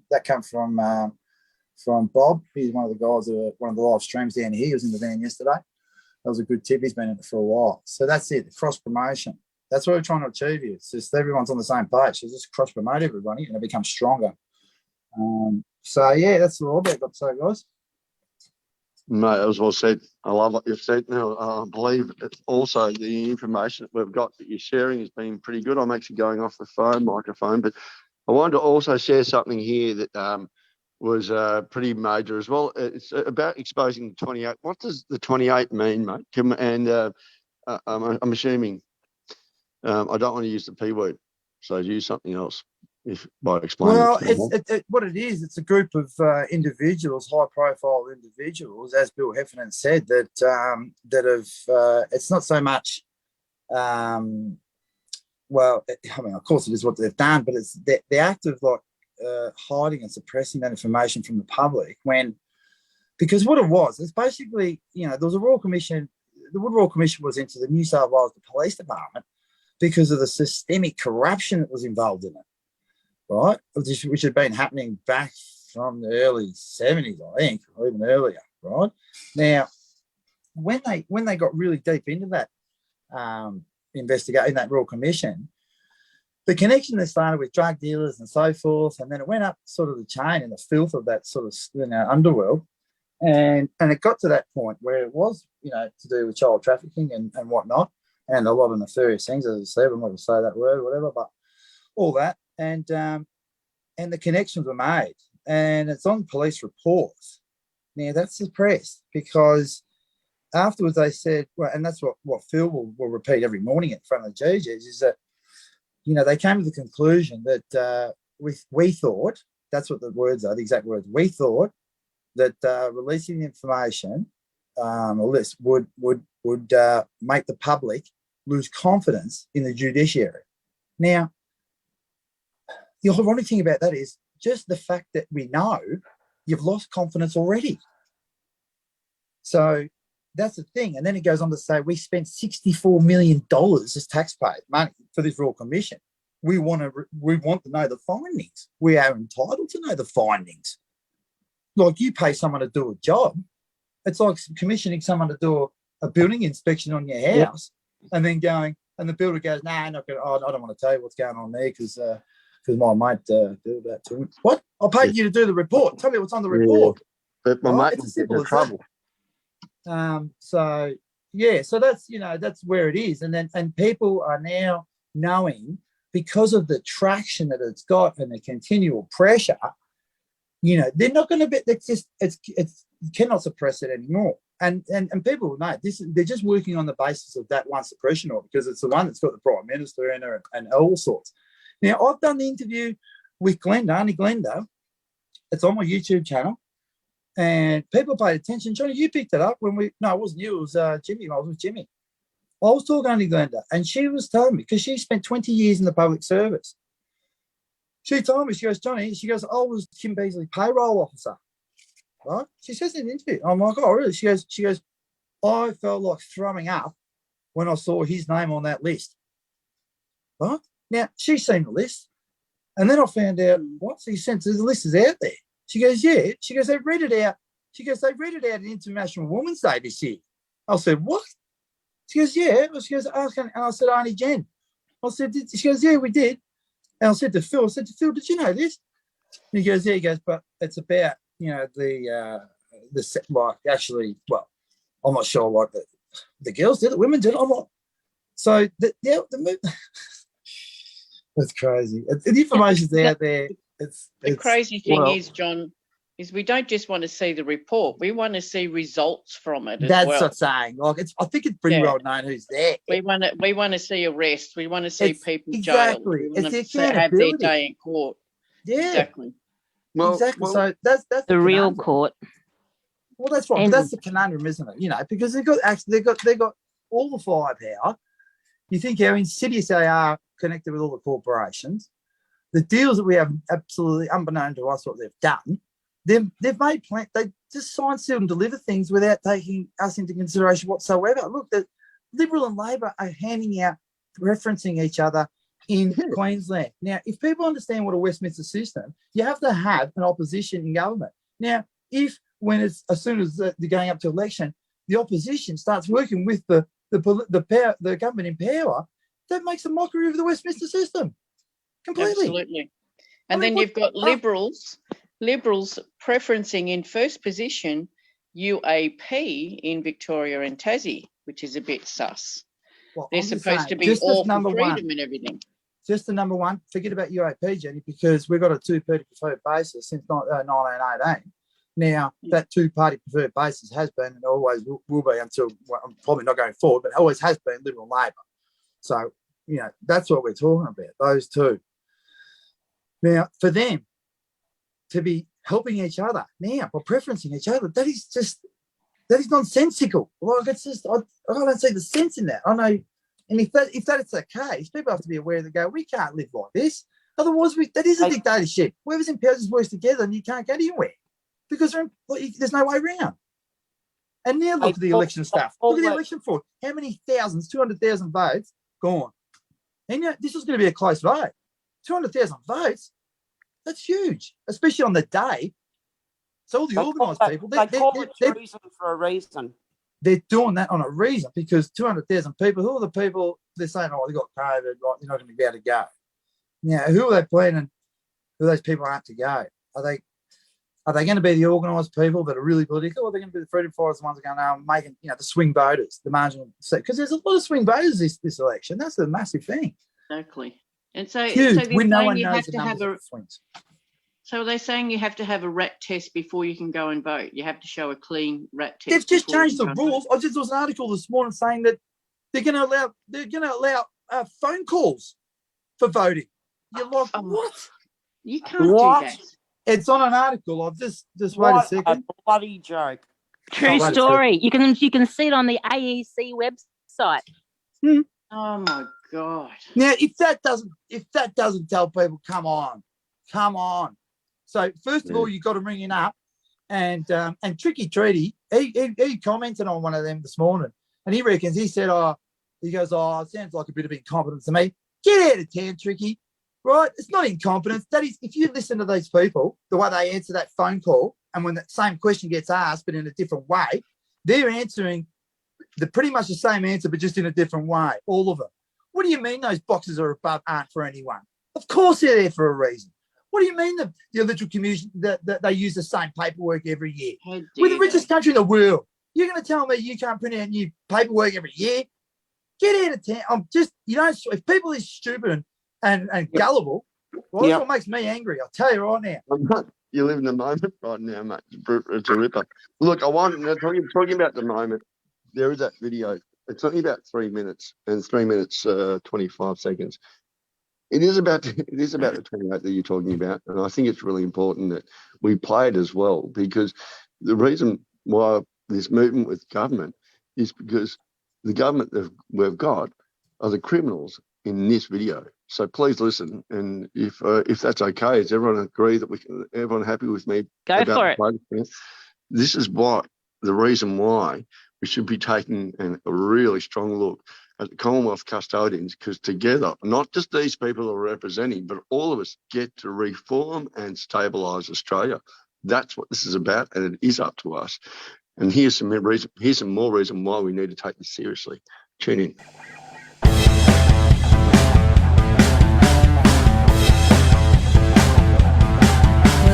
We the people, or it's we the ghosts. But if we really be we the people, well then they're fucking toast.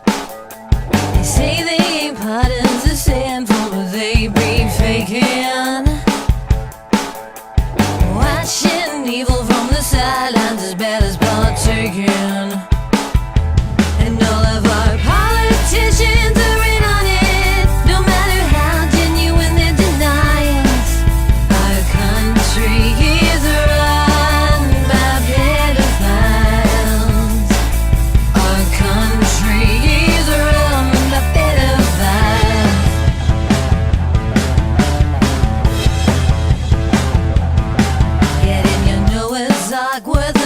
friends, 'cause these here are biblical days, and nobody's coming to save us but us. Don't listen to the trust the plan craze. For every child that has suffered, your justice shall not wait. All their acts will come to light. We will expose the 28, and all of our politicians are in on it.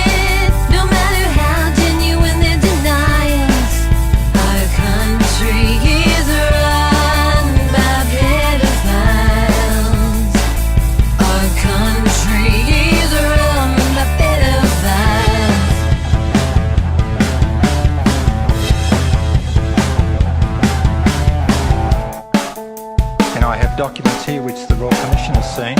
Every Attorney General, from Attorney General Ruddock till now, has seen some of these documents, which includes, disturbingly, documents that name in one document 28 people as alleged pedophiles. We have in Australia a compromise at the highest of levels. There's a former Prime Minister on this list, and it is a police document. It's time to raise a rebel flag as others did before us.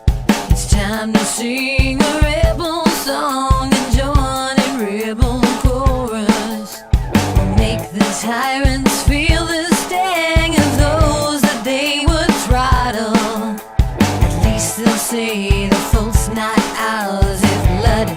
stain the water.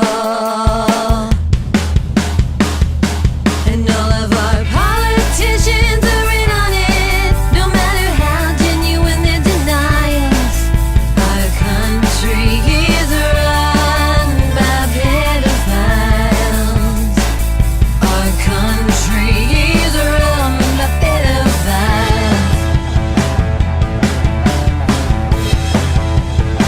They're all pedophiles.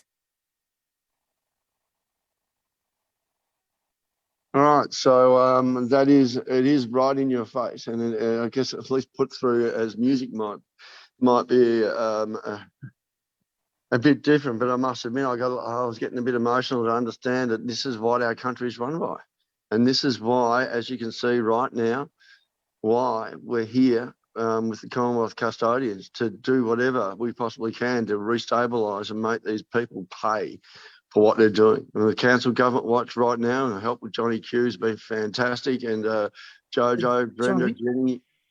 Johnny, can I just touch on something? Go. This is what I find just standing in our society. Now, I know of anecdotally a story. Got Luke Simpson on board too, just now. G'day, Luke. How are you, mate? I've got an anecdotal story of a mate who had a one-night stand with a lady once and ended up having a kid, right? And so, he wanted to be part of this kid's life, but the wife didn't really want to. Now, a couple of years later, there was an accusation made, against him because of other things that were going on behind the scenes. Yep.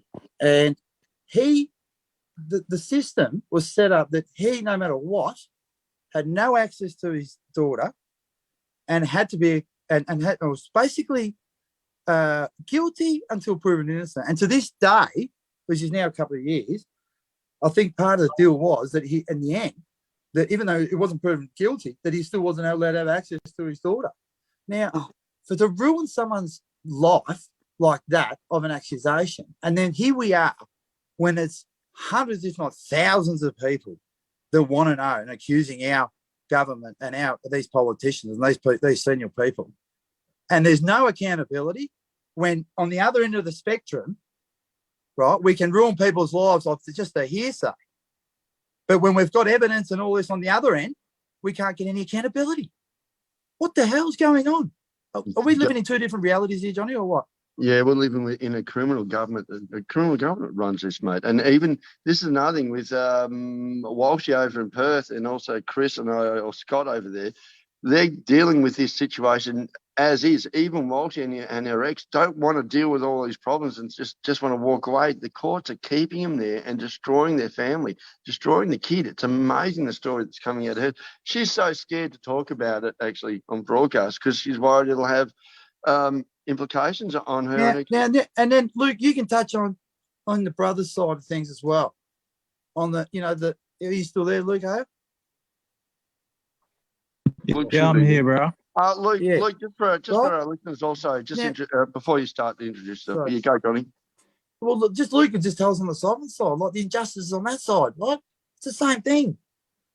People need to understand that the common person, right, it's not a level playing field at all. And this is why we need to stand together, figure it out, and get rid of these guys. It's insane, and I'm sick of it. I've had enough.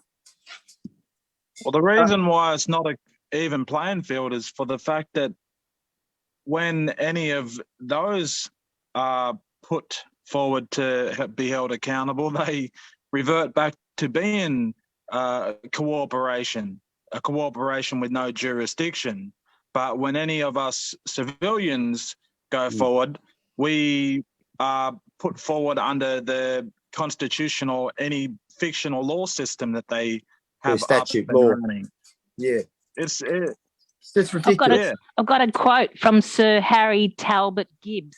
He wrote a very powerful document when he retired from being a High Court judge, and he's a very well respected man and he said that I therefore have come to the conclusion that the current legal and political system in use in Australia and its states territories has no basis in law. So that's coming from the very high authority in saying that there's no basis in law, in the current legal and political system has no basis in law. And he's absolutely correct. And Then I listened to read a lot of his court cases, and he was a really, really top judge. We need more like him, and we can't let this go until we ratify it. We can't hand it over to our children and our grandchildren. We need to stand strong. We need to get the Commonwealth Custodians up and running, and we need to take this country back. We need to restore the original Constitution, 1900 Imperial, and that is the basis for moving forward. Absolutely. We have Teresa also jumping on board, and I'm thinking that's from your link you sent out there, Jojo. So Yeah, fantastic. Teresa is the national coordinator, and I really, really like you to meet her. Okay. She needs, I think, yep, she's unmuted. Hi, Teresa, how are you? We can't hear her yet. I'm fine, thanks very much, Giovanni. Yes, hi, how are you? It's Johnny, but Giovanni, sorry. so yeah, comes up. No, that's fine. You can call me whatever you like, please. Jojo, get on board here and host this little segment with Teresa. All right.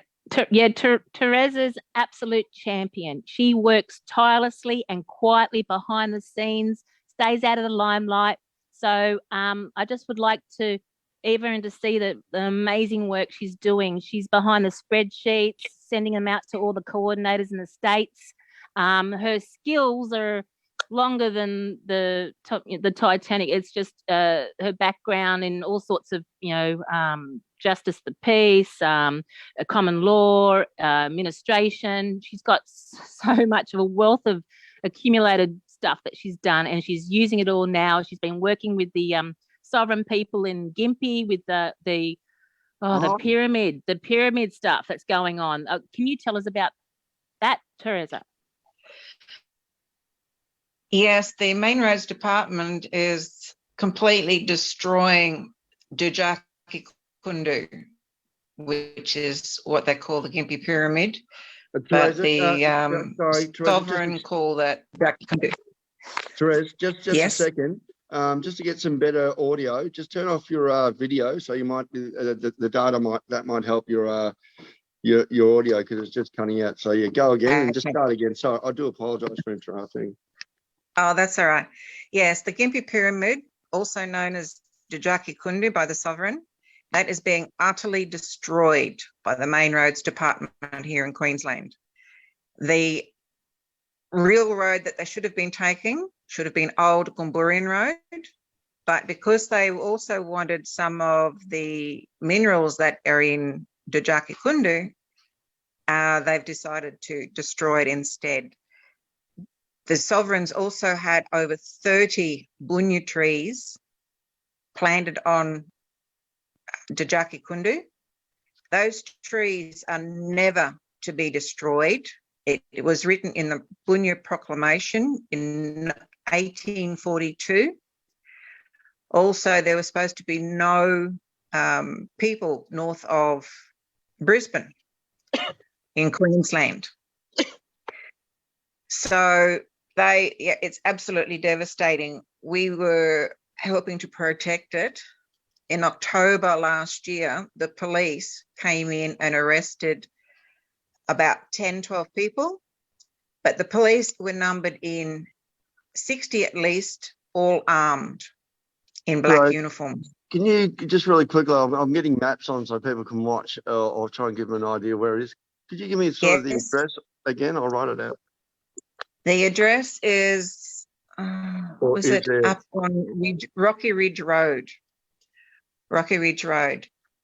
And as I say, it's being devastated. When they were doing that railway line, which is what you're showing there with the railway, they actually cut into part of Dujaki Kundu and came across a women's, 3 levels of women's cave, the women's business. and they did remove some of the stuff out of the caves, and they also then pushed a lot of the stuff back. Where there was a healing table in one of the caves on one of the levels, and that was pushed back up against a wall and sealed off. It was never ever reported, but someone who was working there said that this is what we found. Right, I'm here at Rocky Ridge Road at the moment. I really want to get try and help the people get a good picture of where this issue is. And I don't know if you knew that Johnny and I just went up from Melbourne, from Phillip Island to Townsville, actually, from one point to the other. We are coordinating another drive to get this message, or the message of the web radio and the message of all of this that's happening. You never know. Maybe Johnny's been saying, we need to get up there and help these people. That would be wonderful. Johnny, what do you reckon? This might be one of the point of calls we go to. But I'm just here at Rocky Ridge Road. I think he is. Did I just lose it? Yeah, I was just interested to hear about that, what the government are doing there, because I was studying last year and it was pretty close to my heart that I had to study this. I couldn't believe it, but the High Marsh Island Bridge in Gould, South Australia. And that was similar claims put in for secret women's. It was a secret women's site over on High Marsh Island. They never wanted the bridge being built, and it was a pretty famous thing because the Chapmans had a lot of money invested with the marina, and they had some pull with the state government, and then they got the federal government, and they wanted to make it happen for the obviously growth and tourism and all that sort of stuff. But it went through the high courts, and I just remember the synopsis of it was that they put a report in against the native title claim according to statute, but the professor that put it together wasn't qualified in that. So when the High Court challenged, they lost, and the native title people won. So that wasn't going ahead. And then they decided, this is what I was studying, because then the government decided to put in a federal court judge in to write the report. Because he was able to understand statute law, and he would do everything so it wouldn't get caught up in the High Court. But then they ended up beating that challenge because they found out that the Chapter 3 judge he doesn't have the power. He can't be put in that position. So they lost that one as well. So what the government went to, they went back to the drawing board and rewrote the legislation and passed that, and then got the bridge built.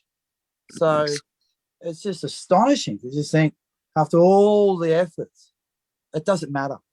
It does not matter. If this corporate government wants to do something, they'll do it. The proof is in the pudding, and they don't care if it takes years. So people have to have that mindset as well to understand. It's not the first time. There's probably hundreds of these things that happen all around the country. I think Jacoby told me on our travels at one stage that there is a fella, Luke, you might know, I'm not too sure it is, but he's just discovering that there are sacred sites, and the sign is he found they're planting a lot of cactuses there, and that's the reason they plant a lot of cactus there, so no one will go there afterwards, right? And now they're understanding that some of these plantation sites, probably government plantation sites, are over sacred sites, so that we can never go there and dig these remains up, or even just go in there to the archaeologist. It's just because it was just not, it's government land, right? Can you understand? There's pretty insidious sort of stuff. But yeah, every it's out race course across the country.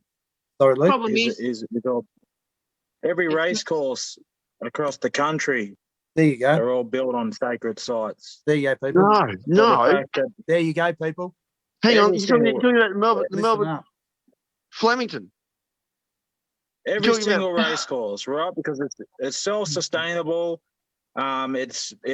Race courses have just so much, like they're the biggest things in the country, and they're able to fund itself. They're all built on places. But you look at purposely picked for you've got. You look at the small towns. They got a race course out in Gonya, out at Tabulum. All of these small little places, and it's all because they're built on massacre sites. No. Yeah. No. I wouldn't doubt it. I didn't. I had no clue. Johnny, go one further here. Hold on to your socks. Oh, don't Canberra, do that. Parliament House, the Parliamentary Triangle, that Freemasonry triangle thingy, whatever you want to call it, is built on the biggest borosaur circle in Australia. That there, No. there is a tradition. There is a tradition where the Bora moth, the tribe used to follow it and used to take them to the river, and they would follow that Bora moth down past all the way, and all the mobs would come to that borosaur of big corroboree, and they know it's one of the most spiritual places on this land, and that's why that's there. That's on my understanding. Luke, they're very tactical. You know, what they have done and how they operate is all against obviously the spirit of the land, and it's all in a way that they can run their dark energy, satanic crap at the highest levels, over the highest spiritual grounds on our sacred country. Look, Luke and Johnny and everybody. I'm sorry. I have no, and I don't think many of the listeners would have any idea that is the case. Even just with the racing tracks. So I'm going to ask a really dumb question, and I know you probably meant to say it anyway. Are these things purposely searched out for so they can do that to that position? Is that what you're telling me? Is this? It's no accident. I'm answering myself. It can't be any accident, right? No, not at all. You know, this is what I was saying about the.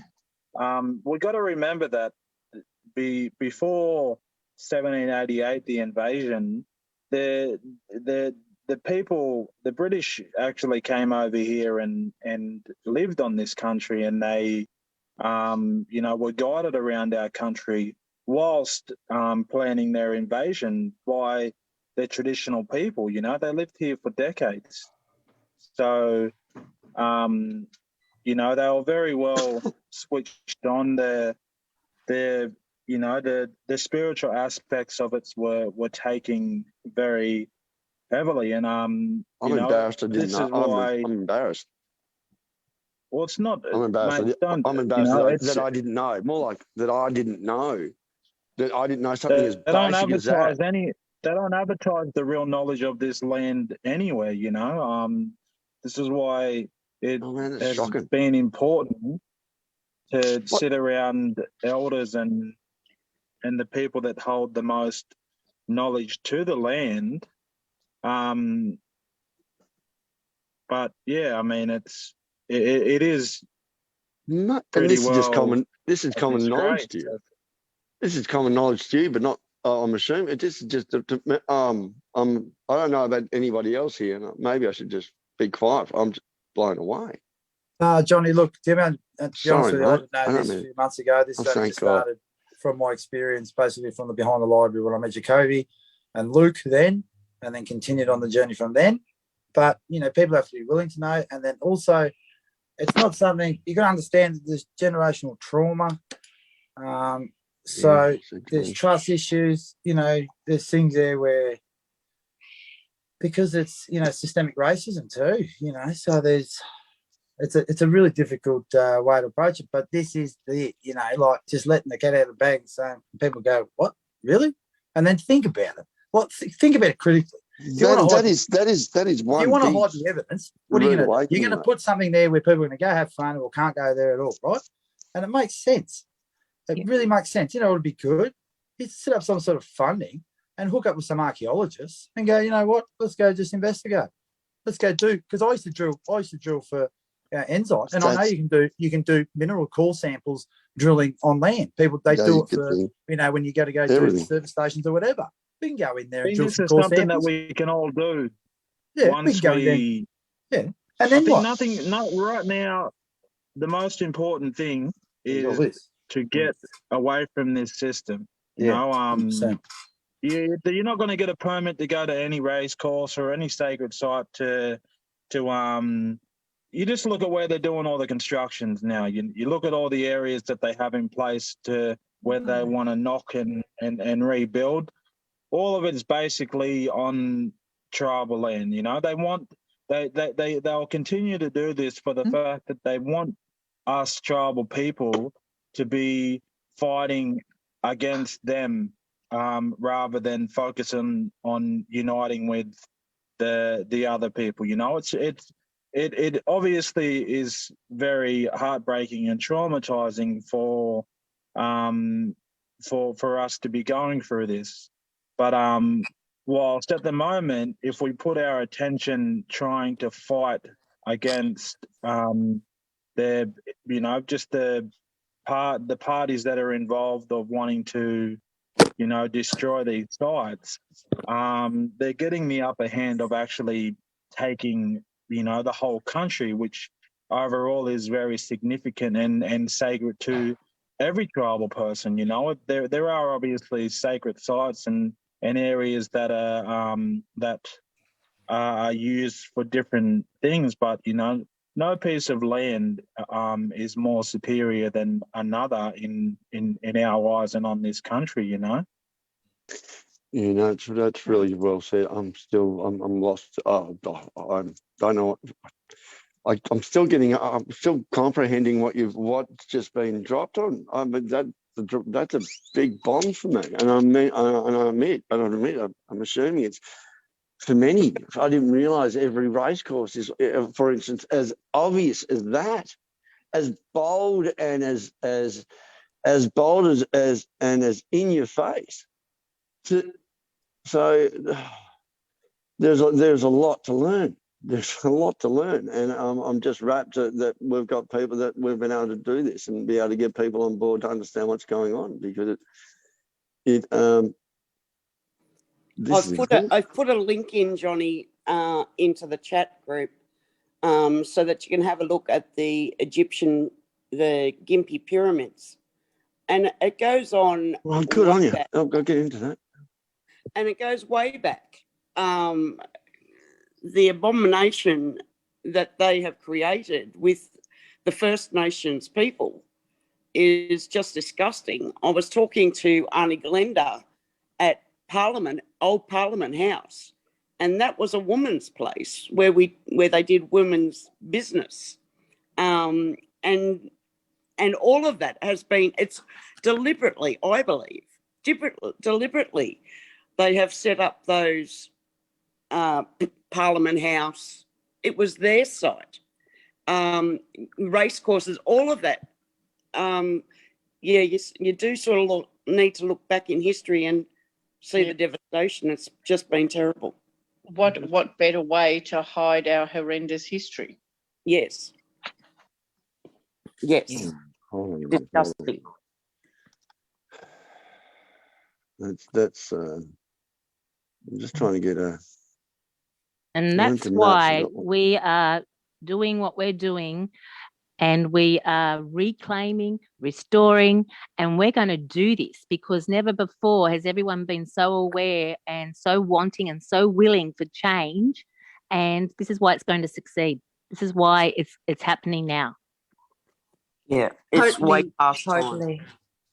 There's more than one pyramid in Australia. It's not just the Gympie pyramid. There's other pyramids around, apparently. There was one in New there's South one in Wales. Cairns as well, just saying. Yeah, and there was one in New South Wales that was destroyed many years ago because too many people were coming to see it. It was on a farmer's private property and they came on and destroyed it. I believe there's one in South Australia, and we've got Pyramid Hill here in Victoria. It just looks like a hill when you get up close, but from a distance it looks like a pyramid. So I'm betting there's a pyramid under there somewhere. I'm going to Gympie pyramids on the maps. So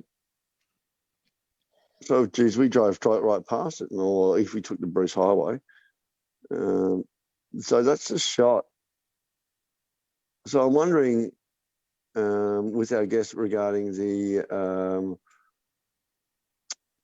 the Rocky Ridge Road. Who was that? Who's there at Rocky Ridge? Oh, that's Teresa. Is that right? Teresa, you got your hand up. Also, I can see. Sorry, I'm not. Usually Jen operates this side of things. But Teresa, do you have a hand up? Yes, I do. Okay, go for it. There was also another pyramid here in Tincan Bay, which is now the site of the Army barracks that they used to come up and do bivouacs, but they've now relocated there permanently. And what they did was there was a pyramid there near some waterway, and they bulldozed that into the waterway, that pyramid. And Pardon? yeah, the highway is going straight up and over that pyramid, that Oh, this one goes. Dujaki-Kundu. Yeah, right. Okay, so Yeah, so where you're showing there now, that is now actually part of the highway. But the highway goes across it from where the trees are on your right. The highway is coming across that, straight across that one, because there's another little road just up there a little bit further in front of you where people live still too. Yeah, so 50 years ago, it was agreed upon that was supposed to have been the highway through Old Goombaroom Road.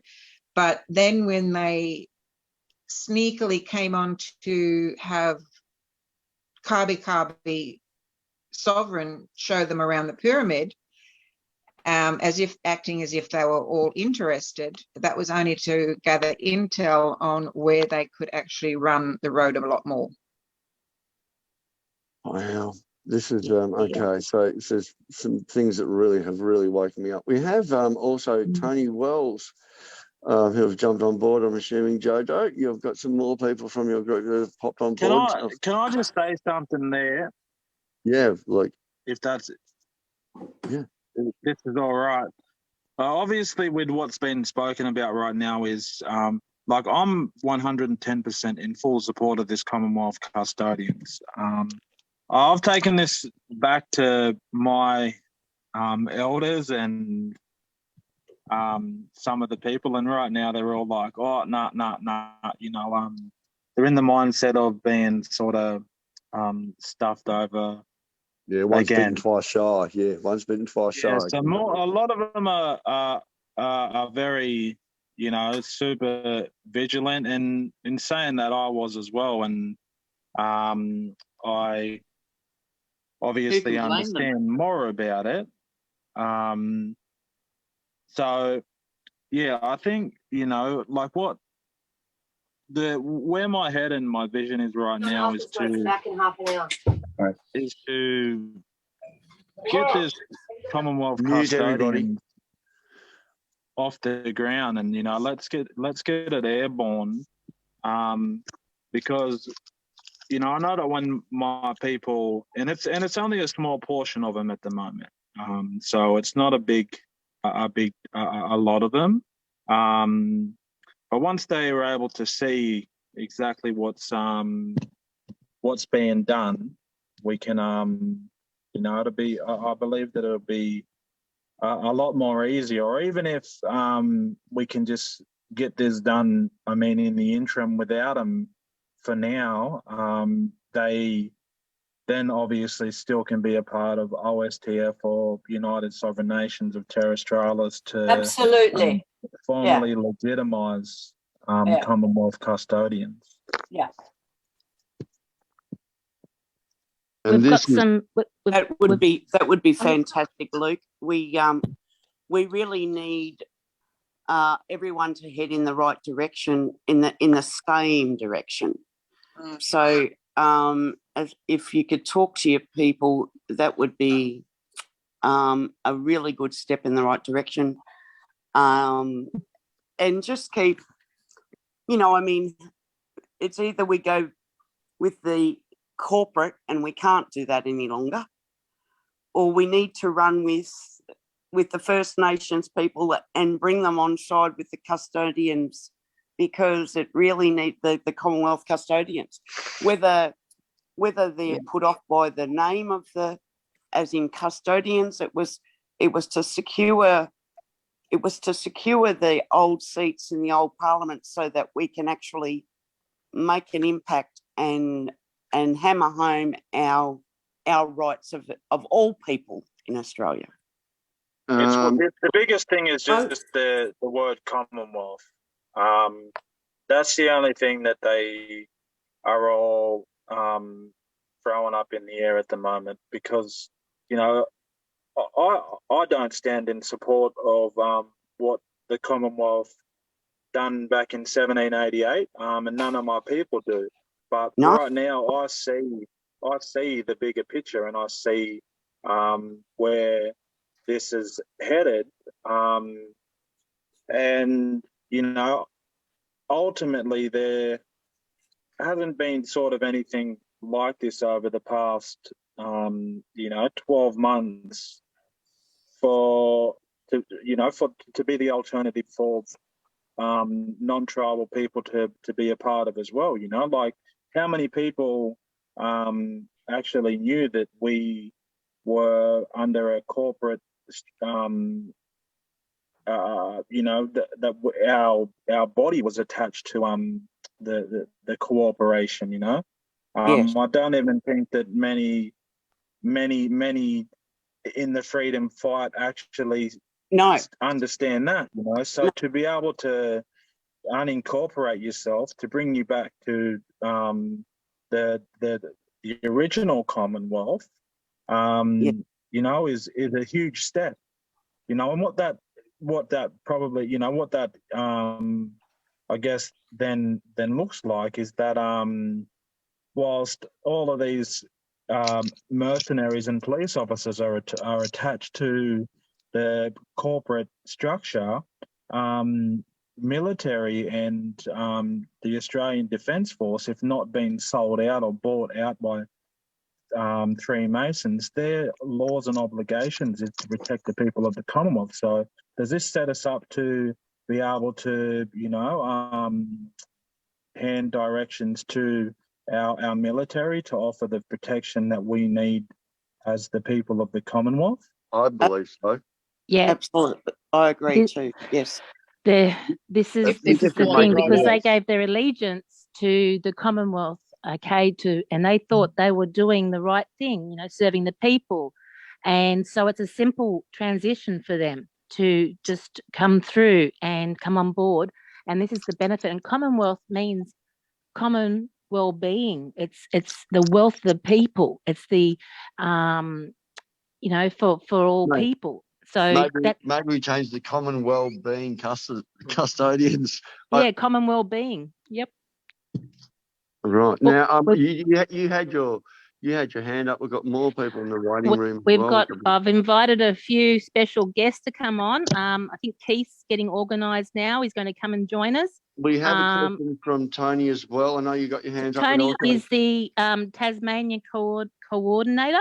So a big shout out. So thanks for all your wonderful work you're doing down there in Tassie, Tony. I'll take it over to you. Yeah. Thank you, Jojo. Thank you, and hi and welcome. Big loves to everyone here. It's it's hard for me to articulate precisely what I want to add to what I've come in and just heard. So I'll try and get to the point. Lynn and the pyramids and the women's business and the tribal people. And the fact that I'm a white girl and the medicine of the tribal people of this land has personally entered into my being and woken my light body, my spirit. And when we talk about the common well-being, the living being, we're talking about a whole being with a spirit, with a conscience, with a knowing of what's right, with integrity, with fullness, and the ability to stand in that fully, reigning our own terrain individually and collectively. There is no difference between the colour of the body that we're in. It is the spirit, the truth and the clearness and the clarity of our spirit, of our consciousness, which moves us forward. Now, I'm white. I don't have a problem saying I'm a white girl, but our movement forward as a whole is dreaming with the earth, the people, the ancestors of this land. And that movement forward is a whole integrated, cohesive way of coming together and being one whole and rising together in a space where natural living spirit is what we are. It's so simple. It's so simple. We move. We don't even look at the old world. The ways come through being clear and in a space of clarity. And then we know what to do next. We don't touch what is of their world. Well, just one moment. So yeah, so moving into the freedom of what we are, with the knowing of what we are, yeah. Auntie Glenda's joining us too. Can you hear Auntie Glenda? Love to hear whether your ears would have been burning. Guys, can you put your hand down once you've spoken, please? And also, well, Auntie Glenda, I just want to share the sacred medicine of your people and the medicine circle and the activation through the big waddy stick into the ground that woke my light body, my dreaming body within my being. Your medicine, our movement. We can't move without you. I know that so. And this is such I'm going to cry. Collectively, the beauty and the wisdom amongst the people that are coming forward to make this movement actual, live, living, dreaming is it's beyond anything that we've seen before. This is the time that we're born for. I'll stop because I'll keep going. But are you ready? Are you ready, Tony? It's been brilliant, and hi, it's Johnny Cantoni for Council Government Watch, and also thanks to everybody that's doing this, Johnny Q. But Jojo, I think I'm going to step back now, and either you or Brenda. I'm amazed that we don't have a Deborah that's popped in yet, but Jojo, there's no bottles of wine. So everybody, first thing is I'd like everyone firstly to mute. And except for Jojo, you've got some very absolute VIP, someone I missed out on catching up with last night on Zoom. He's online with us right now, and I'm not excited. Yeah, introducing the main man, just Keith Charles, and the occupant for the accountable authority for a non-corporate Commonwealth entity, and all the brilliant work he's done. It'd be great for everyone to get to know him, and I believe he's on now. Is that true, Johnny? Keith, are you there? Are you there, Keith? I'm hoping you'll unmute. He might be on. Yeah, hi everybody. Oh, g'day, Keith. Hey everybody. Mate, it's great to hear your voice. We've heard a lot about you. People, listeners, listen. This is Keith Charles. Please, for our listeners, introduce yourself and tell us all about this as well, but tell us all about the experience and how you found yourself in this position. I'm going to put myself on mute, and I'll let Jojo also host it from here. Yeah. Thanks, Johnny. Well, I'm called by the name Keith Charles. Well, and Ian is happy. I'll just stand by, Keith. Stand by. Everybody. I can do this. I can do this. To you today. Where is she? No, why can't I do that? Brenda, hang on, Brenda, she's doing one of her old tricks again. This is what Brenda's really good at. Just one moment. It's because I'm on the phone on the other Zoom, so I'll deal with this now. I'll deal with it now. Here we go. I'm pretty sure that's done. Okay, Keith, let's start again, please. Listeners, Keith Charles, please introduce yourself and tell us all about your experience and what's going on here. Yeah, hi everybody. I'm Keith Charles. That's what I'm called by. I've been researching what's happened to us around the world, the people of this world for the last 23, 24 years. And what I did in 2014 is I was in court, in the federal court, and I got recognised as being a living man, and that I was the steward and executor of my daughter's estates, and that's in the final orders. In the final court orders, they say, just paraphrased, the living man Keith Charles, in that capacity or in the capacity of the steward and executor of the Harvey Keith Charles estate. Now, when I got found to be that, I realised that, right now that, I'm in the original Commonwealth. I'm not in the corporate, and that, because my estate is part of the Commonwealth, then then I'm also a steward and executor of the Commonwealth. And so then I went on to find the Public Government's Performance and Accountability Act. And in that act, it describes that there's two Commonwealths, two Commonwealth entities. There's a corporate Commonwealth entity and the non-corporate Commonwealth entity.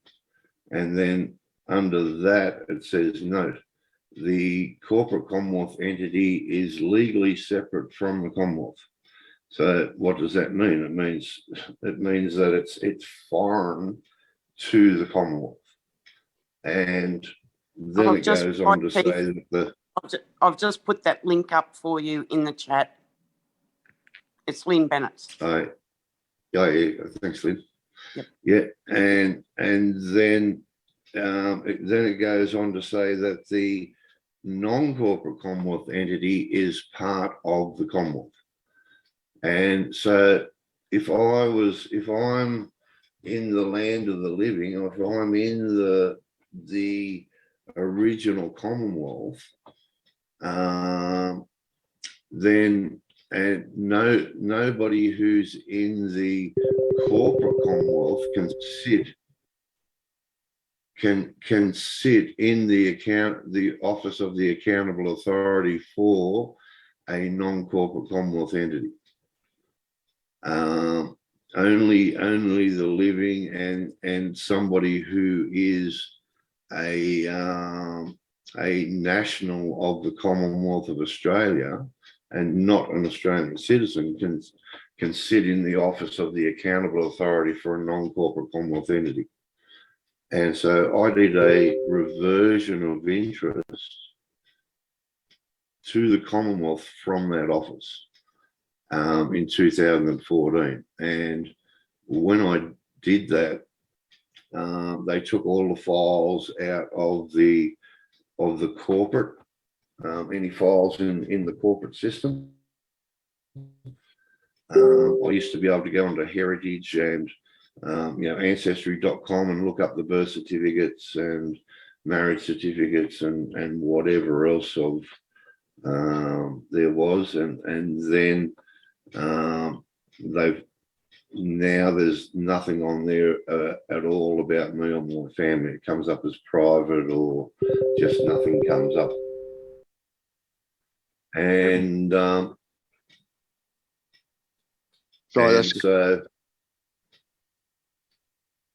yeah. No, sorry, that was just Telegram going off on my. on the broadcast. So I apologise about that. Look, it's been really interesting to hear and meet the crew that you've been building here over the last little while. How are you finding the tempo, and is there anything else that Council of Government Watch and the web radio can do to help get this accomplished and achieved regarding even getting the caretaker? Today is actually all about filling in the caretaker seats, which has been great by Brenda, and I hope to do this more and more often. I just realised that we should actually do even like a 1-minute video. I'll do one later. Just this is the site you go to. You'll scroll down to the blue bar. You'll hit the blue bar. You'll fill in the information, and you'll go through. That's the very first process, and then do another one for the video, for the first video and the second video. So I'm really interested to make sure that by using our vehicle to be that conduit to get that message out there, then look, as long as we do you justice, so please make sure that when we do this, that the crew that do it, if you like, just that we do it in a way. Well, I said to Brenda, please direct us in how we cover it, which was great. But now we've got about 14 or 15 people on in our chat, and God bless, we have you on board, and it must have been a great achievement to feel and walk out of the courtrooms achieving what you were aiming to achieve. But how long was that battle in court, firstly? Well, it started over a year ago. It was a year before I went in there as the executor of my estate. I was researching it all, and I didn't, I wasn't confident about everything, until about probably a year I was in court. They were treating me as a excuse me, I've got the flu at the moment. Right. They were treating me, as the person and whatever else, and they were trying to railroad me and, trying to get me to do everything that, like as the legal person and whatever. And then I put in paperwork,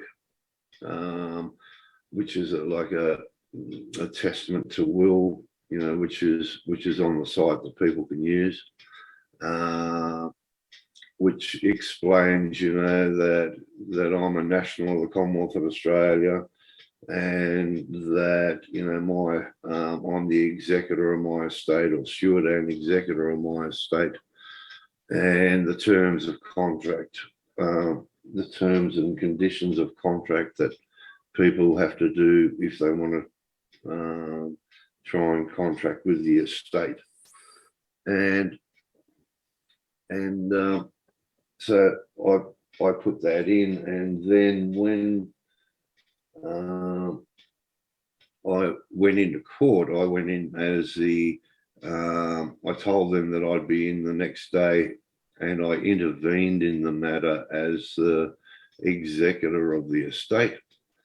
And I virtually, what I said was virtually that, first of all, that I was there.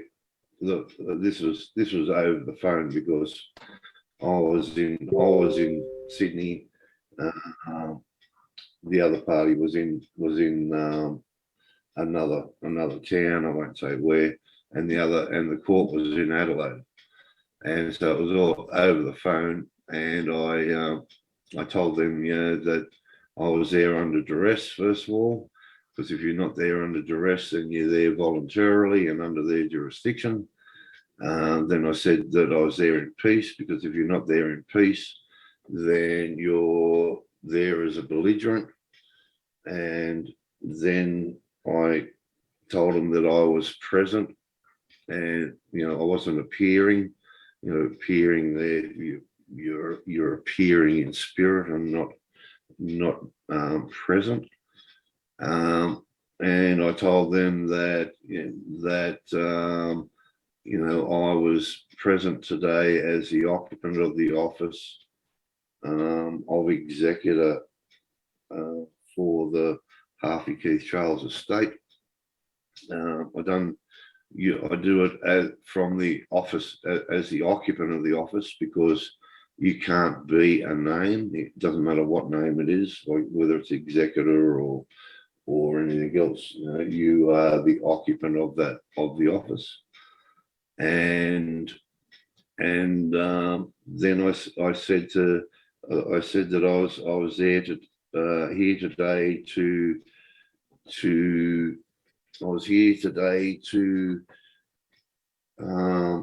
help. Right? So you're there to help, and I was there to help settle this matter. So I was there to help settle the matter today, and in peace. And then I said to the judge, "Do you accept that?" And in their world, everything is contract. And so I contracted with her that I was there to help settle the matter today in peace. Now, if she had have rejected that, then she would have been in dishonour, and she would have also been belligerent, because I was there in peace to try and help. And so she had to accept it. I asked her again, do you accept that? And she said, yes, I do, reluctantly. And then she said to me, how do you want to be referred to? And I said, well, you can refer to me as the executor. And then she turned to the rest of the court and instructed them that they will refer to me as the executor of my estate, or the executor. And then I said, well, is there anybody here who has a claim against the estate? And nobody said anything. So I said it another 2 times, and then when nobody said anything, I said, well, let the record show that there is nobody here that has a claim against the estate. And then I said, is there anybody here who has an interest in the estate? Because they have an interest in it, because they make bonds and everything else under the name and whatever else, And I asked if there's, I asked if there was anybody there that had an interest in the estate. And when nobody said anything, I said that 3 times. And when nobody said anything, I said, well, let the record show that there is nobody who has an interest in the estate. And and also let the record show that because there is nobody who has a claim nor an interest in the estate, that my job here today is done. Thank you very much. Have a good day. And that was virtually it over, because nobody had a claim or an interest against the estate. And then they rang me up, because there was another one already. There was already one before that time, a date for another one, and they rang me up and asked me whether or not I'd come in, And I said, no, well, as far as I'm concerned, it was over last time. And she said, oh, yes, I know, but, we need to settle a few things up, and would you mind coming in, And I said, oh, you're all right, I'll come in. Would you mind? What do you mean, would you mind coming in? They're asking, they're like really politely asking, can you come in and... Begging. Yeah. They asked me to come in, to help settle a few things. So I said, all right, I'll come in, and then the only reason they wanted me in there was to ask what I would consent to, and whatever I consented to is what orders they made to my ex-wife. They never made any orders to me. When they sent me the orders, they sent it to me with compliments, because it wasn't to me. It was just for my information. And so when I went in there, she said, the judge said, do you want to be referred to as the executor again? And I said, no, this time you can refer to me as the living man, Keith Charles. I'll be in the capacity of the father of my daughter. Right, yeah, I see that now. Yeah. Wow. And so like they just asked me, what I'd consent to and whatever else, and then they made the orders, to her and sent me out the orders later on. I can show you the orders. So does it? So, I mean, I do. There's Glenda Merritt's just jumped on board as well. The website is fantastic. I have just become a member last night. I'm amazed with the depth of documentation that you have. That's legal documentation. The annotated scenario with the excuse me, I'm doing. There's a few other people jumping on board as well. Can I just? Sorry. Go, Johnny, please. Go for it, mate. Keith, can I just make something clear? So basically, let him know who you are, Johnny. Let him know who you are. Okay, Keith. I'm a nobody. Just trying to kill a floor sander. I just had a question for you, mate. So basically, to get people's head around what you just explained then was that depending on what law you're actually going in for or prescribing to is where you're referring to yourself as an estate or as a living man. Yeah. Well, I was, like she asked me whether I wanted to be. Look, yeah. So you're going whenever you go in there, you're going in there as a certain capacity. Most people go in there as the legal entity. You've got to define what it is that you're, in what capacity that you are there at. If you don't, affirm who you are and your authority, then he who doesn't stand in their authority has none. So the sort of like the point of conjecture for people is not knowing in what authority their standing is. Now, I'll make an example. The sovereigns know that what authority they stand in. Like Bruce Shillingsworth will go in with his kangaroo and just say, "Show me your deeds and titles that gives you authority." That's their angle. Now, the white fellas need to know their angles through the corporate structure, what it is when they're walking in there to not contract, to contract, but to contract in a way where the corporation is contracting with another corporation, not with a living man. But the kicker is that when you've got something like the family law, that you are going in and identifying as a living man, correct? Yeah. Well, you want to establish who you are before.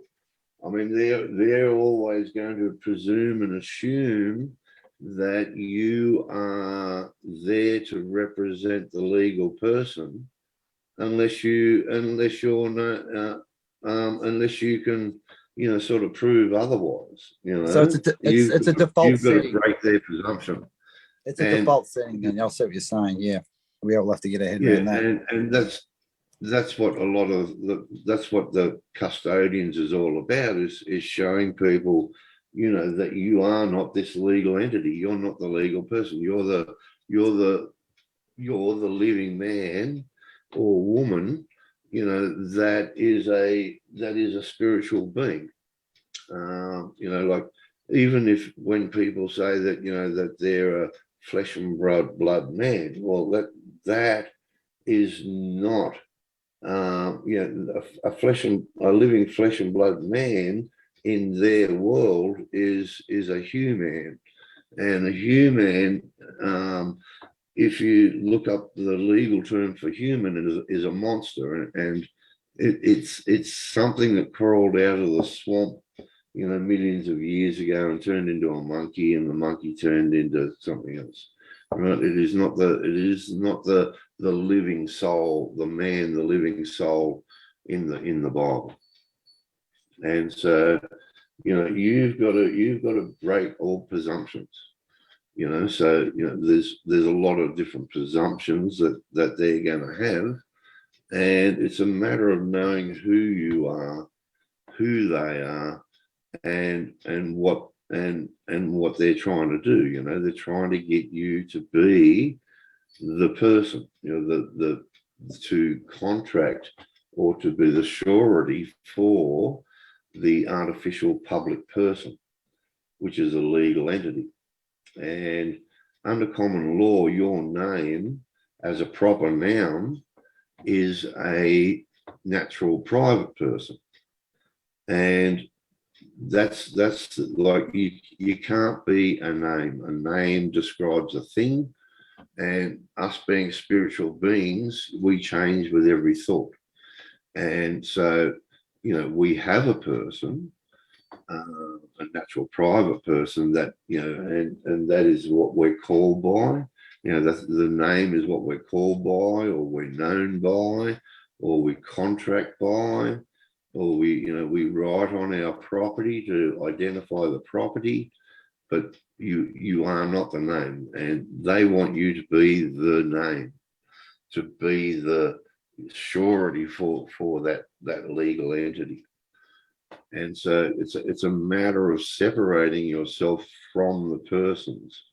You know, so you are the living soul who has a natural private person, which is virtually your business name, under common law, which is your name as a proper noun. And then anything that any bastardization of that name is made into a legal entity in their world, right? They don't own proper English, because they never created proper English, right? So there's two worlds. There's the world of proper English, you know, when you're living in the creator's world of substance.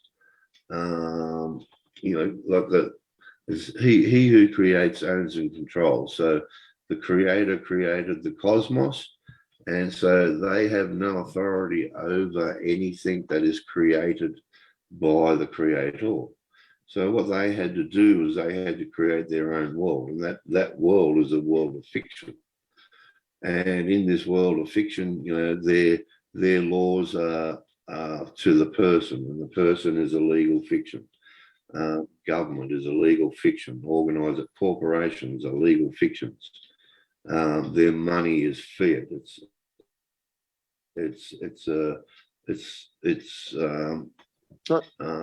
It has no value. It's just numbers on a screen. Their pharmaceutical drugs can't be natural because it wasn't created by them. You know, everything in their world is either artificial or is fictional. And you know, their world is a world of make-believe, and they make you believe that they have authority. They make you believe that you have to do this. They make you believe that whatever, you know, in their world. But in the real world, you know, the Commonwealth of Australia was created by the Commonwealth of Australia Constitution Act 1900 Imperial. That was done by, at the time, the international law, which was the Law of Nations. And the Law of Nations was written by philosophy on natural law. It wasn't written by lawyers. It wasn't written by politicians or anything. Right on. Yeah. Can I just jump in there for a second, Keith? Because I'm just reading something next to it, because that goes back to this, that the assertion of absolute British sovereignty in Australia was only possible in the face of the evident fact of Aboriginal and Torres Strait occupation because of the colonial mindset of the British, which embodied a series of cultural assumptions about the relative worth of other cultures, way of life, value systems, social and political institutions, and ways of organising property. Nonetheless, the assertion No, of sovereignty is challenged in various ways. So what is interesting about that is that even with the right intentions of Commonwealth back in the day, for whoever, there was still that disregard, I suppose, and that's something that cannot be under the law of nations, which was the international law at that time. Right. See, if you believe that there is a creator, right? If you believe that you are a spiritual being and there's a creator, and the creator created this cosmos, and then no man has any authority over another, and that we were given dominion over the earth. So are we allowed to go anywhere on this earth as a people? Yes, we should do. Yes. Not now. Yeah. Well, is there anybody who can tell you that you can't? No, but this is where it comes back to a little video we watched not too long ago, and it was I didn't know about it until we watched this video, and it was explaining about the Cathari and the Khazarian people. It was around 1200 AD. Now the Catharians were exactly that. There was nothing between them and the Creator. It was a Christian sort of a sect, but it was nothing between them and the Creator, and their ethos was to work because they all believed within work as a community, and together they create. Now there was a crusade against them, and they were driven out of that part of the world, wherever they were in Europe or Eastern Europe, whatnot. And they were driven out, and they ended up being the pirates of the Caribbean. So their DNA still spread. I know about the Khazarians, and I know. But look, the fact is, right? But I was just going to say that the fact is in 1900, right?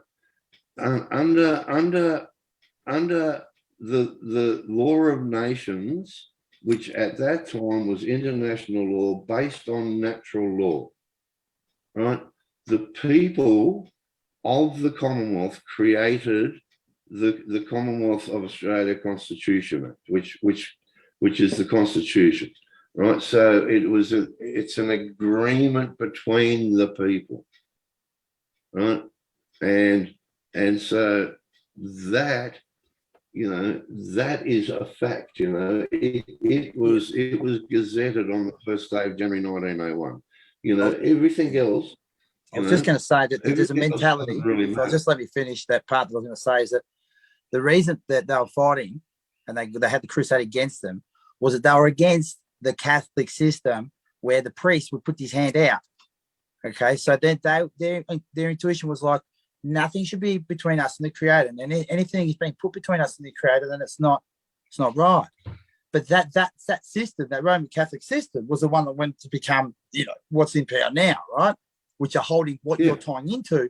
Exactly what you're tying into is that trust and all that they're holding out worth their weight in gold. That's them. So they've had control all the way from back then. Now that's the connection where they were starting to break the connection between human or person and sovereign, just to be between human and Creator. That was it. It's way back then. So we're talking millennia. Yeah. But this corporate system is the one that is run by the Vatican. Exactly. That's what I'm saying. All ties. Not the Commonwealth of Australia. The Commonwealth of Australia is English. Yes. Yeah, I'll get what you're saying. I'm just tying it back with how it is that that system, it goes on for a long time, and it's been just basically built on lies and lies. This corporate system was done in 1648 at the Peace of Westphalia. It's known as the Westphalian system. It is now known as globalism, right? It's the corporatization of everything, right? Yeah. So everything made into a legal fiction. And this was done by the unholy Roman Empire or Roman cult in 1648. And it's evolved into this corporate government that we have around the world today.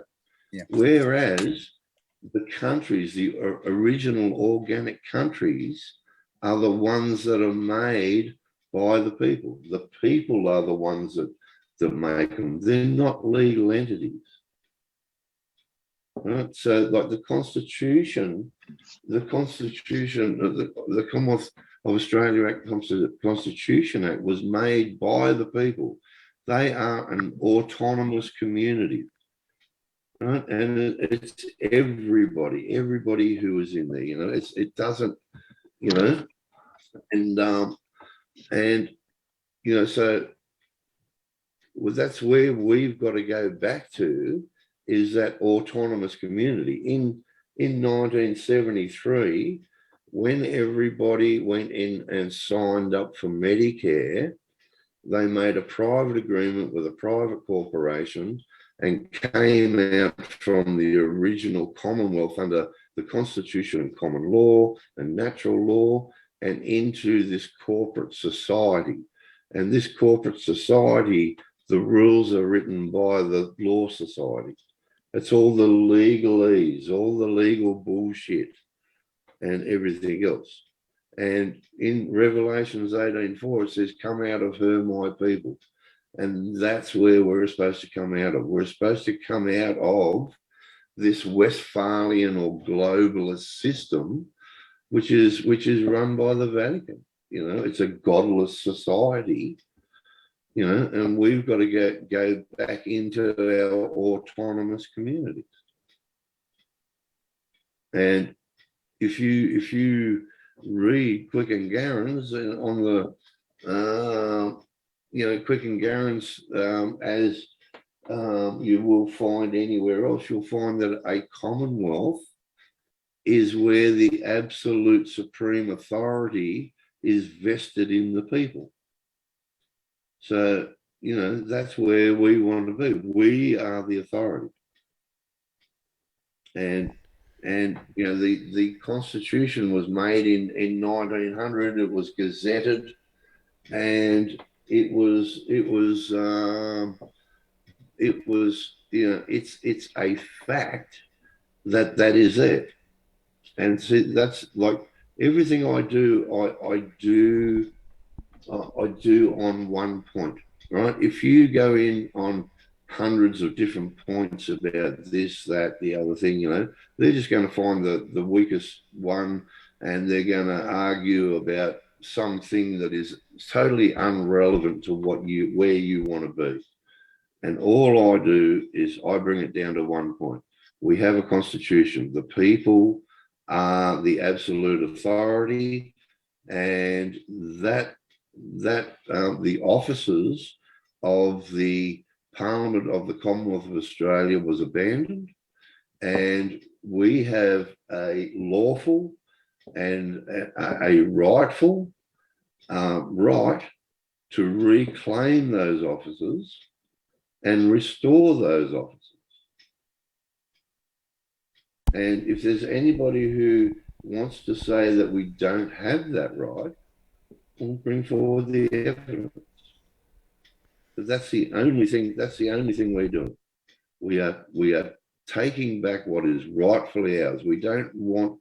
See, if everybody who's in their world, everybody who's you know, considers themselves an Australian citizen, you know, they're in their sandbox, and they're playing with their bucket and spade, which is their laws, their courts, their everything else. They own that in their world, right? And we don't want anything to do with their world because it's totally incompatible with ours. We just want to reclaim what is rightfully ours and go back into that world. Can I add to that? It's Glenda Merritt here. Yeah. Can I go ahead and talk? Certainly. Yeah. Sure. Yeah, I guess we're in the middle of the revolution to overthrow the government, and we want to grow the evolution. So the concept is we're growing the evolution. In saying that, we have been challenging the courts, standing in court under law, LORE. We know how to deal with those issues, but when you come to dealing with the police in itself, they don't listen to us. We tell them that we're not a part of their corporation anymore. We are unincorporated. And they say they understand that, but we still overrule us with their decisions. Yeah, that's because you're going into their courts and asking them to hang themselves in their courts. Well, no, Whereas not all. you should be standing in your authority and saying, we don't want anything to do with your world. We're going back in and going back in under the Constitution and common law and not under your legal bullshit. No, And we start rebuilding the original Commonwealth, not their corporate one that is a counterfeit lookalike. Yeah.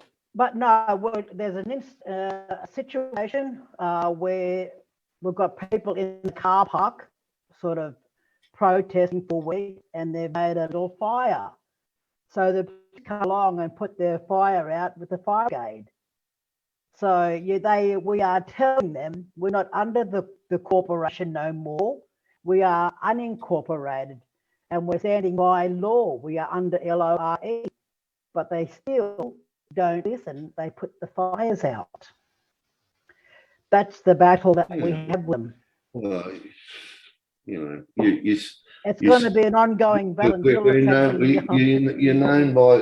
You're known by your actions, you know, and really, I don't deal with the useful idiots. I mean, what our aim is that what we do is we are re-establishing the Parliament of the Commonwealth of Australia.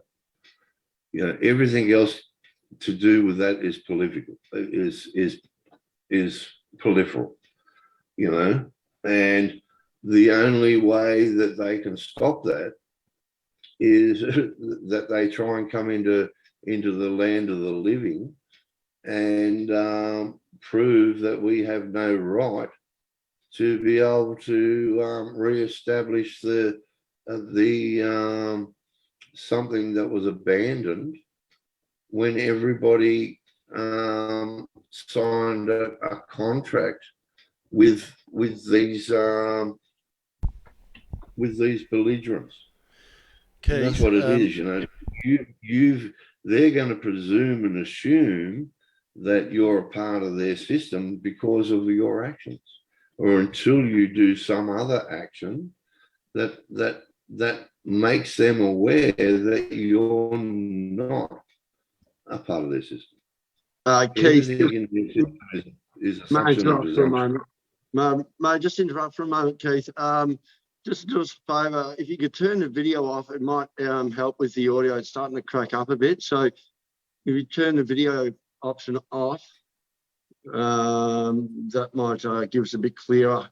So go for it that way, because, mate, we're all listening. Well, I'm pretty sure everyone else is listening quite attentively, and it was just starting to break up. So please keep going. But also, Jojo, thanks for directing me. I'm just trying to make sure I get there. You can call me on my phone if you need to. Keep going, Keith. But it's been fantastic. I'm just having the. Yeah, well, the whole thing is that what we are doing is totally different to anything anybody else has ever done. What we don't want, you know, we are doing this in peace, and we are doing it lawfully and rightfully. We don't want anything to do with their system. What we want to do is we have reclaimed the abandoned offices when they moved out of the offices made under the Constitution. Now, the offices made under the Constitution are the only ones that have authority, because the people gave the Constitution the authority to make those offices, to make the Parliament of the Commonwealth, to make the judicial system, to make whatever offices it needs to run a nation. And with anything that does not come under the Constitution, has any office that does not come under the Constitution has no authority whatsoever, because it's a corporation, and a corporation has no authority over anybody because it doesn't have the consent of the governed. And the consent of the governed is in under the law of nations. It says that that we're all here on earth as individuals to perfect ourselves. And when we live in a group, a tribe, a nation, a state, or whatever, we write the laws that it is that we're all going to live by and agree to live by, so that we can all grow to perfection as a group rather than as an individual. And we agree on those laws and we write those laws into a constitution, and those are the laws that we all agree on, that we're going to live in that nation or whatever and grow to perfection. So that is under natural law. That was international law at the time.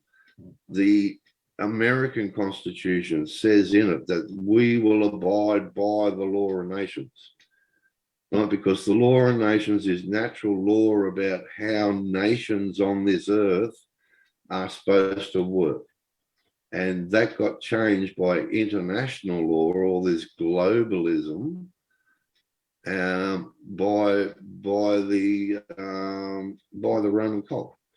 So you can either go off international law from the Roman cult, or you go off the law of nations made under natural law. But there's only really two choices. I mean, in this world, there's two empires. There's the Roman Empire, that went around the world under the doctrine of discovery, which was, go to every country you can and take it over, and if you couldn't convert them to Catholicism, kill them. And then there was the English, who went around at the same time trying to get as much land so that the Roman that they didn't get all the land.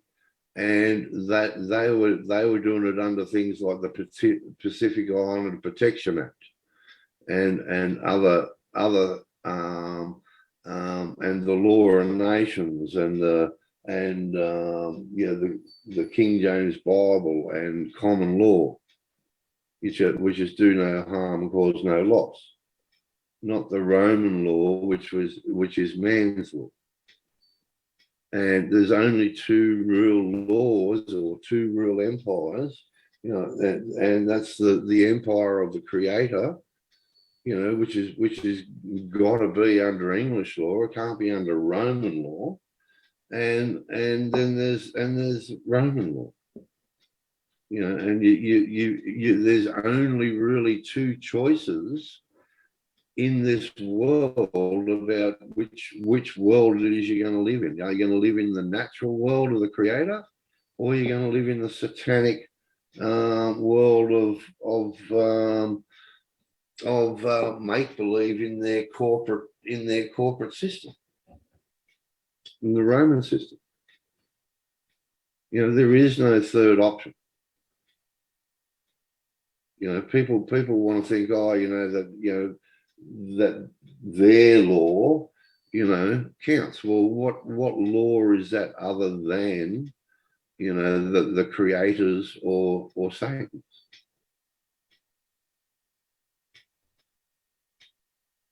You're either going to live under natural law or you're going to live under man's law. I was just going to say, look, Johnny, Q and Jojo, can you host while I do some things in the background, please? Sure, no worries. So you were saying that it's under the Creator's law or man's law, because that's the options we've got. We've got the corporate, which is man-made, and he who creates, owns and controls, and the Creator created and owns and controls, and there's no man above that jurisdiction above you. Yeah. Yeah, so if it is the Creator who created this cosmos, and then you're under his universal laws and principles and natural law. And the common law is the unwritten law of do no harm, cause no loss, and leave your brother in peace. Now, that is common law, right? So if that is not God's law, what is? And then you've got Roman law, which is codes, and it's all done under virtually the Roman law of the person, and if it's not that, then it's the Babylonian Talmud with the humans. In the international law, their international law, which isn't under natural law, it's not the law of nations, right? They've made their international law, which is based on the Humani law, which is from Babylon, and it's about slavery, and that man is a creature and a commodity and can be enslaved. So this is for everybody, isn't it, Keith? This is for everyone in the whole of Australia to be able to come, their opportunity to now get out of that system, unincorporate, and be part of reclaiming and restoring the non-corporate Commonwealth, and all unified. And then the next step after that then is we all heal from what's the crimes that have happened, and bring in the judicial system and correct what's gone on. Yeah, or everything should be under everything. Like you've got a choice of everybody's got a choice of which world they live in. Do you want to live in the Creator's world, or do you want to live in man's world, the man-made world of legal fictions, and that you're a commodity and you can be enslaved and controlled as a creature or an animal? Everybody's got that choice, and until people make that choice and decide, to come out of, either to stay in this corporate system or come out of this corporate system. And that's what the whole thing is. And it's a maximum of law that he who doesn't stand on his rights has none. Right? So you have a right to live in whichever world you want to. But until you exercise that right, they're just going to presume and assume that you're in their world, because of course you're in their world playing with their bucket and spade. And we're known by our actions. Right? So if you're in there playing with their courts, their laws, their anything, then you're presumed to be in their world. So we've been sharing with people today how they can do that, and Johnny put up, the link for people to on the commonwealthcustodians.org site, and for people to express an interest, and then learn how to unincorporate the name. And now you posted last night the affirmation of allegiance. Would you mind explaining that steps, what is, because we haven't covered that yet? Yeah, well, if you go to the site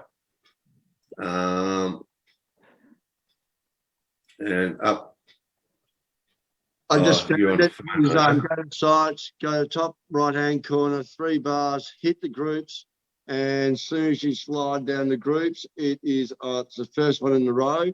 It's on your right hand side, and I've got it up and open. So I think I'll go up and open. Yeah. No, that's. I've got it on a new page. I've just started a new page, but you're not on a computer. You're on a phone, are you? I haven't connected up to. Oh yeah. It's the election page, isn't it? The top right, you go into elections. Click on the front page. Yeah. It hasn't got the. To go to the front page, you've got to do the Union Jack on the left-hand top right. Yeah, click on that. That takes you to the front page. Yeah, just on Johnny? that. Yeah, just on that. Yeah, Right. you're on a phone. You're on a phone, but are you? Yeah, No, I haven't put it in. I'm doing both. I've got a computer and phone at the moment. Yeah, on your computer, just where that is now, there should be the election page, but not on. It's not on the phone. I haven't put it on the phone yet. All right, so I'll drop it down here. I'm still in the middle of building it. So you want me to scroll down, basically? Does Johnny have to go inside the site for the election page, Keith? No. You can't do it on the phone. I haven't put the link on the phone yet. He's on the computer. You can see it on. You can see it on the screen. He's on the computer. Can I share screen? Yeah. Yeah, certainly. One moment. I'll just organise that. Where are we?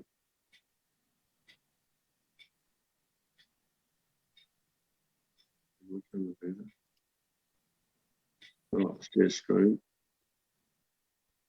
Now you should be able to do that. I'll just stop sharing for a moment. Don't worry, they are still seeing the page screen at the moment. So yeah, when you're ready to share, I'll have to. Oh, hang on. No worries. Let me know when you're ready, because I'm going to have to grab that and set it up on the broadcast as well. So give me a second. Yeah. All right, stand by. That's on there. All right. Just stand by and get that. Yeah.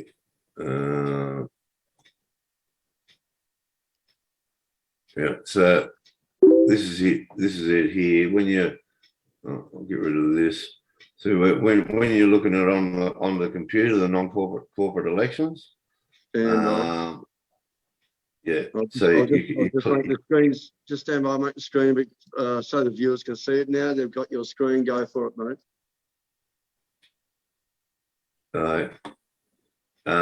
Yeah. So when you're on the computer, I haven't got around. Like I'm still building at the moment. It's probably a couple of hours, but I'll put it up on I'll put it on the mobile on that then, you know. But this is how you get to the non-corporate page, which is this one. You'll see the non-corporate Commonwealth elections, and it'll go through. You can fill out the form there. Just goes through a bit about, you know, the politics of it, and then you've got the this is the decree that where we claimed all the abandoned offices of the Commonwealth until we can have a election under the rightful constitution, and there's other, you know, other things on here to there's a video that Dawn done. These are things that prove, you know, that everything that they've done has been done by deceit, and anything done by deceit is null and void from the beginning. This is the affirmation of allegiance that we're doing now. Leave no room for any assumption or presumption by any belligerent that you are not a national of the Commonwealth of Australia, right? So you want to be a national of the Commonwealth of Australia, not an Australian citizen, right? And be under the Commonwealth Constitution and not under their stuff. Right. And one of the people of the Commonwealth where the absolute supreme authority is vested, right? And this is an affirmation according to the Constitution that everybody can do, and you can I mean, you can do it without being recorded, but if you want it recorded, I've got the office of Commonwealth Office of Record, and we'll be putting it on the public record for those who want to put it on the public record. Oh, you can download it. This is the preview of it here.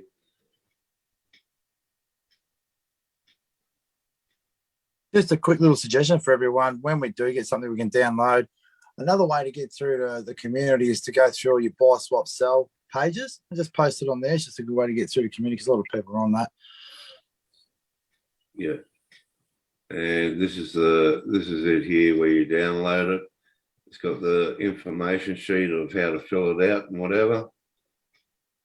And then it's got the Commonwealth Office of Records. Anybody who wants to get it recorded or whatever, and that's where it's going to be. And you, and here is if you want it. I've also got cotton paper, so if you want to buy it on cotton paper, already printed, we're going to do those as well. But if you don't want to, you can, all you have to do is, to have this document, it's proof of your nationality, that your allegiance is to the Commonwealth of Australia and not the belligerent occupier. The corporate government. Yeah, to the corporate government. And, if you want to record it, and then I'll be sealing it on a Notary Republic, and I'll be putting the seal on there. It's got to be witnessed by 2 other people who have a natural born allegiance to the Commonwealth. So they have to be born in the Commonwealth to witness this document. Keith, when they decided to go corporate, I'm assuming they would have recognised there are ways to deal with this. Did they expect that this was or would they have expected this to have happened, or is this something that is what I see as a strong community governance, and it takes all different types of people to make something, and then there are some amazing advocates, and I must admit it's great to have advocates like yourself to be able to achieve the goals that are going to be able to help the people around us. But well, that they have created this thinking that nobody is going to figure out how they've done it. But it's been figured out. We know exactly what they've done. Everything that they've done has been done by deceit and subterfuge, and they've usurped our original Commonwealth and turned it into a corporate society. And everybody's got the choice. You don't have to be in their corporate society. And the one that has authority is the Parliament of the Commonwealth, the Parliament of the Commonwealth, not the Australian Parliament. The Australian Parliament is a counterfeit lookalike. And what we are doing is we are re-establishing the Parliament of the Commonwealth, which was abandoned when they moved into the corporate offices. And this has never been done before, because nobody realised that there was these two Commonwealths, and what they'd actually done by abandoning it and the original Commonwealth and moving into the corporate Commonwealth. We've got a question, Keith. Yeah. It says something that keeps coming back to and can't work out is that Commonwealth, the Constitution, are all associated with the Crown. this country has no queen, so where now does the validity of Commonwealth Custodians fit in? Well, who says there is no queen? She vacated in 1973. Yeah, that's right. Can I just say that because there was that resolution by UN Resolution 2625, and they were agreed on that all lands on the planet were to be decolonised. That was in 70. So 73, that's when it happened here. That's what I think they're referring to. Yeah, well, Australia was decolonised in 1900 when it had the Constitution. What's that got to do with us? Oh, nice. You're right. What was that? Can you repeat that again? Australia was decolonised when we had the Constitution in 1900. What's that got to do with us? Mm-hmm. Exactly right.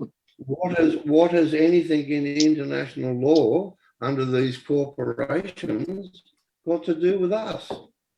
So even all the way back then, they had us hoodwinked, so to speak. Well, because the Constitutional Act was it's a British Act. That's what the connection is. Yeah. So what? But we're not connected to the British Act at all. This is the. Well, you can't have your cake and eat it too. You're either connected or you're not. Well, the Commonwealth is actually the common well-being of custodians. Well, that's the language we have to make clear. Yeah, well said, the Constitution was made by the people. There was a referendum, and the people chose to make a constitution. It's the people who are the crown. Yes, I've said that before. Remove the crown, like the Brian Shaw stuff, where they've removed, excuse me, but to remove the crown, they've removed the people from the Constitution. What do you think you're doing? Yes, that's it. Yeah, cheeky little punch, and they think and am I right? Are they banking on us not to realise this? Sorry, I'm living the moment. I'll come back a bit. Are they banking on that's stupid? Is it that stupid? Yeah, that's what they've done. They've removed everybody from the Commonwealth and under the Constitution and common law, and which is an autonomous community, right? And when people went and signed up for their Medicare, right, they made a private agreement with a counterfeit lookalike of the Commonwealth, which is a corporate entity. And they went into, instead of being into the autonomous community, now they're into a corporate society. And the one that writes the rules for that corporate society is the Law Society. Yeah, I just want to cut in. I just want to read an excerpt out of this book.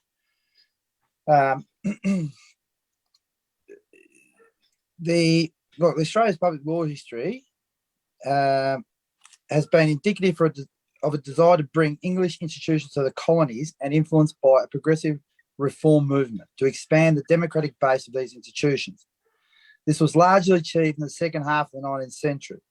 Even throughout the process of federation, a step that required Australia to look beyond the English legal system for inspiration, Australia maintained its loyalty to the English monarch.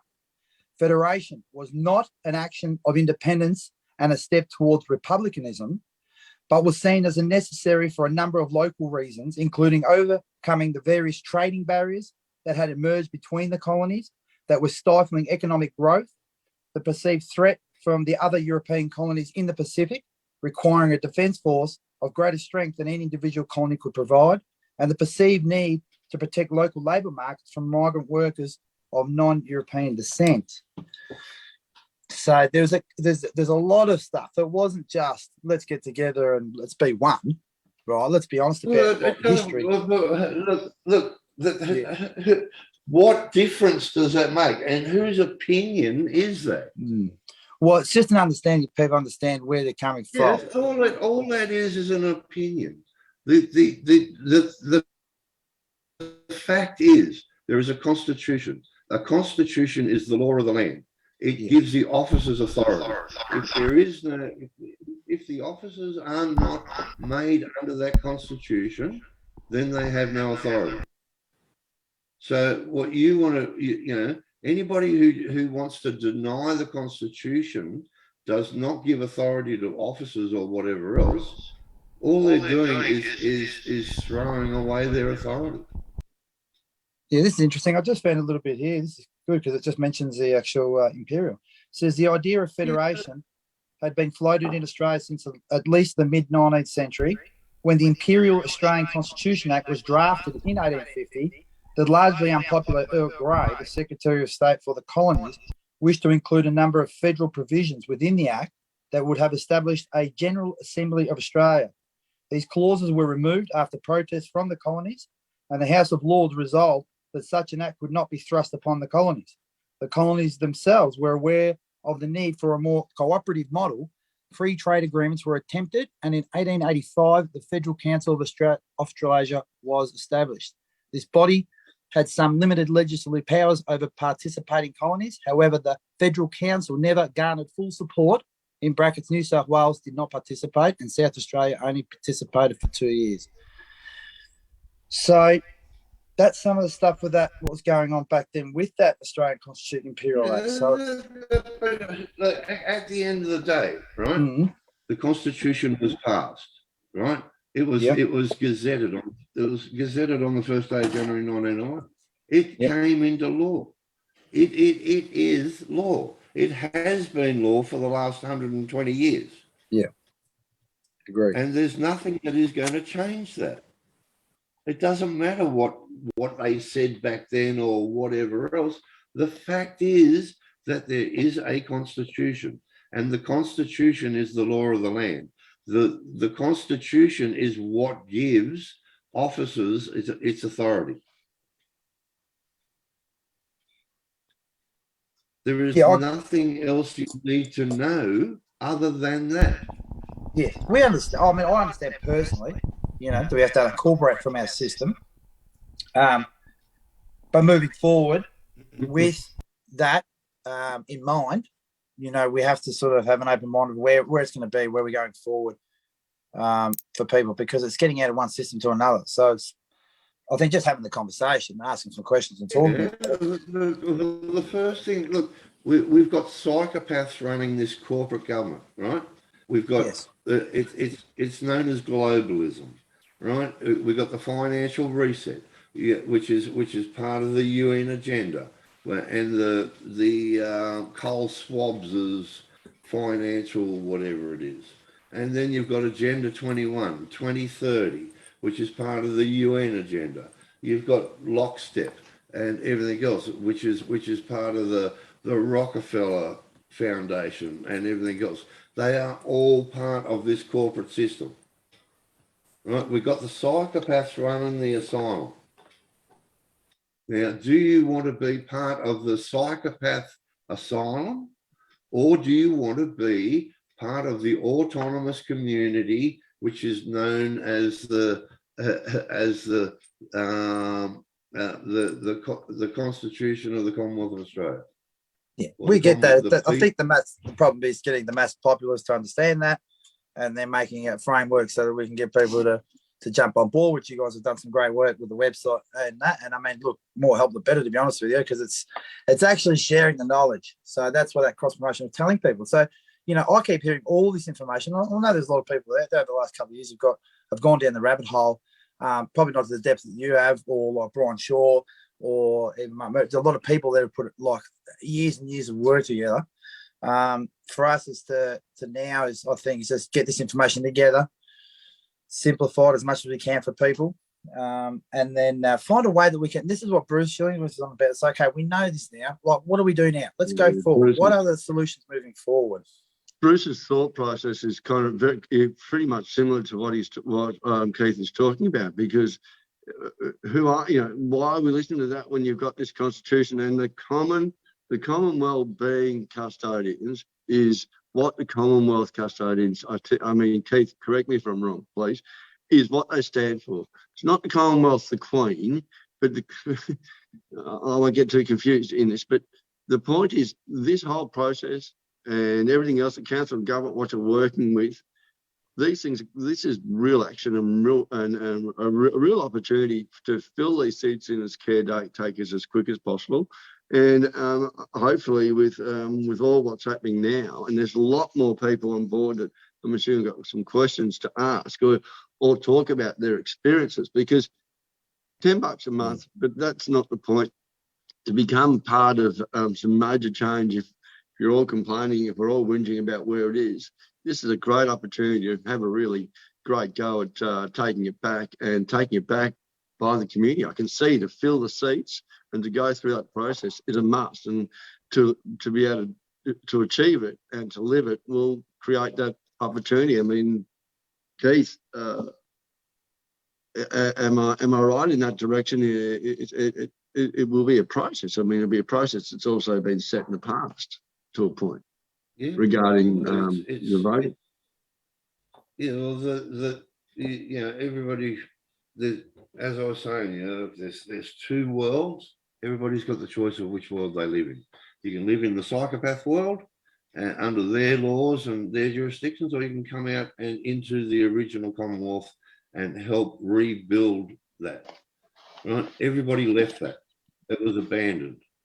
And we've got the chance of either staying in this corporate world of where they're all trying to kill everybody and whatever else, or you come out of it and back into the original Commonwealth, which is a autonomous community. Okay, can I ask you a question? Because someone asked me this the other day and I thought it was pretty interesting. And it could be a simple answer, but sort of the general gist is in 73, they corporised it. And then from there, through our birth certificates, we're automatically contracted in. And someone said to me, Johnny, what about the people that were born before that? Which I thought, okay, are they automatically contracted in, or are they like, with the previous, under the previous constitution? That was a good question. I'm not too sure if you could clear that up. No, 73 is when everybody contracted in. Everybody contracted in by signing up for Medicare or Social Security. There you go. Thank you very much for clearing that up. Okay, so I've got some more other questions, and there's. Can I just? Yes, go. Sorry, John. I was just going to say what people are misunderstanding about the word Commonwealth is in the original Constitution, the Commonwealth refers to the people, not the Queen. So that's the Commonwealth we're reinstating, is the Commonwealth of the people, as it is stated in the preamble of the Constitution. So that's where a lot of the confusion is. Everybody thinks of the Commonwealth as being the Queen, but it's not. It's actually the people. Am I correct, Keith? Yeah, in the preamble it says, that the people of the states of New South Wales, Queensland, blah blah blah, all have agreed, right? So because it's an agreement, it's firstly a social contract between the people, have agreed to establish a federal Commonwealth. All right, so it's the people who have agreed to establish the Commonwealth. And it's that agreement or that contract that gives the officers that were created, such as the Parliament of the Commonwealth of Australia, the judicial system under Chapter 3, and whatever else, that gives them the authority. Right now, without a constitution, people have not given anybody authority to do anything. Can I just Right, add so something when about we, Can I just when explain here? Can I just add something about the Constitution? As a First Nations person, the Constitution was drafted at the time when Australia was considered a land that no one belonged here. So obviously with the genocide of our people weren't even classed as being worthy of a citizen. So has the Constitution changed its words from that first draft when they considered us as fauna and flora? So we've got, recognised treaty, native title. We always got to where does it say that in the Constitution? All I remember reading in the Constitution is that we will not make laws for the Aboriginal people. They were left autonomous. I think it was No, they actually used the word Section 1. terra nullius Yeah. and made false claims to our sacred country. And this is where the whole problem is. I sat here and listened to everything that has been said. All right. The thing that needs to be acknowledged is that under this concrete and stone, this always was and always will be traditional custodian land. All right. And it states internationally, constitutionally, there's only one of three ways to have legitimate claims. All right. So it's basically the Commonwealth Custodians overall needs permission of the original tribal people to be even permitted on these lands initially. Copy that. Copy that. And this is the solution that I've heard about. I've spoke to Joe and Brenda the other night. I think it's a great idea, but formally, traditional custodians need to be acknowledged, and there has to be a formal agreement between the Commonwealth Custodians and because predominantly, I have legitimate claims to the land that I'm from. All right, our heritage descend from Creator. So the highest law of the land is LORE. So my creator who created this earth, what your creator overrides my creator, that I'm not allowed to, I'm not entitled to go anywhere on this earth I want to? No, not at all. But here in Australia, it has been my ancestors have occupied. But you're saying that the original people own this land? No, he's not saying that, please, Charles. Are they owners of it, or are they custodians? Because in the Dreamtime story, sir, that we are of this land, right? We are the traditional caretakers of this land. We descend from this land. Yeah. Well, the Bible says that we're made of the dust of the earth. The Bible's been around for 8,000 years. Our culture's been around for 80,000. I'll just clear something up for a second. That was explained to us at Glen Park that there was a delegation that went to the UN in 2013, and it was unrebutted by 161 nations, I think it was, that the sovereigns of Terra Australis hold all 7 strands of DNA to the human race, therefore signifying that the First Nations people will come from here, Charles. So that's what they're trying to say, is that if it's been proven scientifically, it's not that Luke's just saying, who's your creator, who's my creator. Well, let me finish. We are talking about the same creator. Let's get that in our mind. We are talking about the same creator.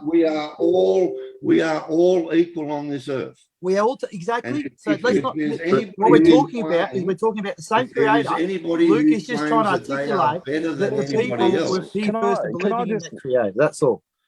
Can I just say something? Listen, it's not about you can believe in God, Buddha, whatever, who you see as your superior creator, right? Yeah. The First Nations history goes back 80,000 plus years, right?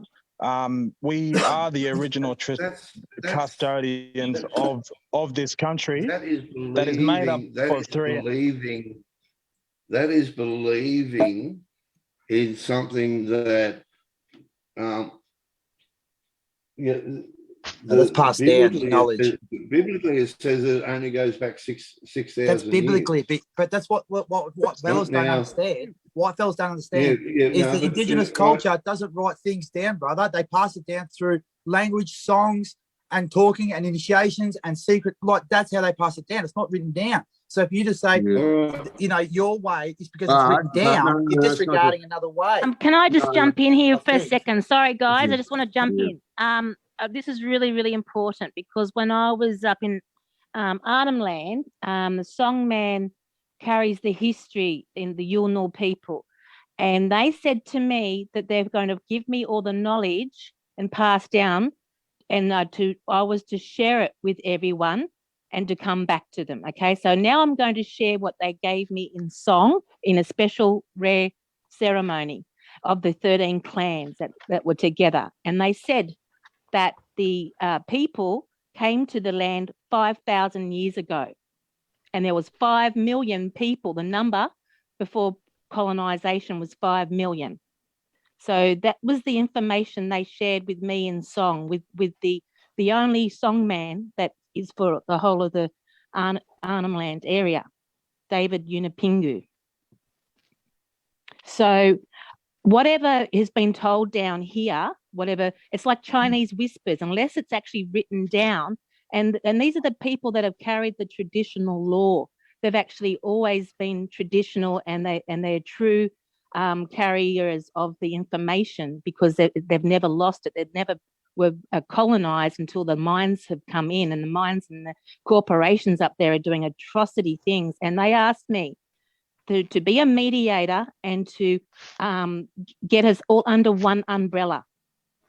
So I feel that it's really important to share this information with everybody now, and that the 369 tribes that have been sort of around Australia for all these years have all got different knowledge, have all got different information. And so I'm sharing with everyone this information now. They said 5,000 years they came over. Well, I've got Dreamtime stories in my clan that go back 40,000 years. If you understand, we. Well, the thing is, you know, until there's evidence of whatever, you know, it's all hearsay. Well, we've got plenty of evidence. Well, you've got evidence. You know, You've got rock marking. You've got rock paintings. You've got got sacred sites. You've got fossilized artifacts. Do you know how they age? How they tell the age of a rock? Tell me. They do it by if there's carbon dating. Carbon dating. The carbon dating is nothing. It'll only go back about 3,000 or 4,000 years, and you know, like mathematicians found when there was 7 billion people on Earth, they worked it out, and they went through and they worked out if there's 7 billion people on Earth now, and they went back and worked out that those 7 billion people would have come from 4 people 4,000 years ago. Right now, if you're saying that you've been here for 100,000 years, right, and so for the first 5,000 years, right, I just say that there's only 1 billion people instead of 7 billion people, right? I mean, none of us are mathematicians. How many people would there be? How many people would there be after the second 5,000 years of that 100? The conundrum is that no one's going to have any evidence, whichever way you look at it, with every religion you're going to have, to actually be able to prove their side of the story, because it's so far away and so long ago. And then at the end of the day, if you really want to think about it, science has been created by man anyway. So when it comes down to measurements and stuff, who created measurements? Man. Who created time? Man. So this is the thing that you have to get your head around. That there's two different ways of thinking here. So why go into it? Look, all we know for fact is we want to get rid of these psychopaths who are running this world. Okay, but what the sovereignty is, the curse is they're going to become a bunch of psychopaths in. We don't understand where the original problem started from. So, there's one thing I'd like to mention, if I can just interrupt, was Johnny Cantoni, cancer can watch. And the point is, I think this all started from where I think the Commonwealth being custodians, or Commonwealth custodians, come into it, and where it does give us all an opportunity, is exactly this point. The Constitution doesn't include the First Nations or the original sovereigns in the first place, or if it does, not well enough. And if we're going to have a constitution that's going to cover all us, or something of that sort, if it's the word using constitution or a treaty or what have you, then I'm assuming that this process gives it great opportunity to achieve that. And look, correct me if I'm wrong here, Keith, but what you're doing is great, and this is where a lot of other scenarios come into it. But it is an opportunity for the people to recognise and clean up the biggest mistakes that have ever been made. Yes or no? Yeah. There's no animosity here, Keith, at all. It's just literally, I just want to get it done and get it done right, and not get it. Yeah. The main thing to do is to get rid of the psychopaths. That is like, as I told David Lumper, I said, look, you know, what there's a lot of things that got to be worked out and everything else, but this is not the time. This is not the time to do it. The time to do it is most to definitely, get rid brother. of the psychopaths, and so that we as genuine, you know, spiritual beings and good people, then we can work out what it is that we're going to do after that, whether we have a Bill of Rights, a new constitution, whatever it is. I'm just going to interrupt completely. I'm going to interrupt completely and just stop for a second and just make people realise this. And I've seen Johnny and I talk about this quite a fair bit, even up while we went up to Townsville. And I said to him, and we've discussed it, we realised that we're in a position that we can get all these different, real top-end, proper stuff that's happening, what we've got here, and people that really have some meaning to the story of what Australia or Terra Australis is all about. And we're got a position to go, right, there's an expectation, if you're going to come on and connect and represent the people, that is not just the Brian Shaws, not just the Keith Charles, not just the Johnny Cantones or Johnny Hughes or anybody else. This is what real government is. This is something that really only if, and the reason why that we're in this position right now is because I myself, as an elector, have been lazy not to take notice of what our representatives are doing. This is an opportunity I personally see that all of us, it is up to us, and even this discussion right now is something that should be sort of touched about, but at least some direction and acknowledgement that this, you know, our First Nations is something that from the very start of coming onto this land, the biggest mistake was. And that needs, if we're going to have a chance to clean out the pigs out of the trough and put some horses and stallions and legends like that to come in here that we have right now, then we need to recognise that this is the whole point.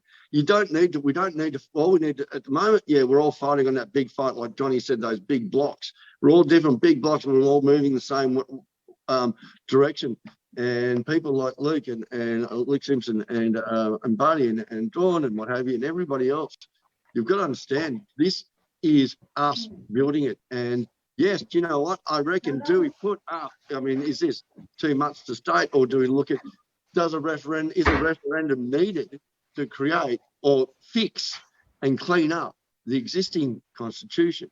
And I'd say yes to that.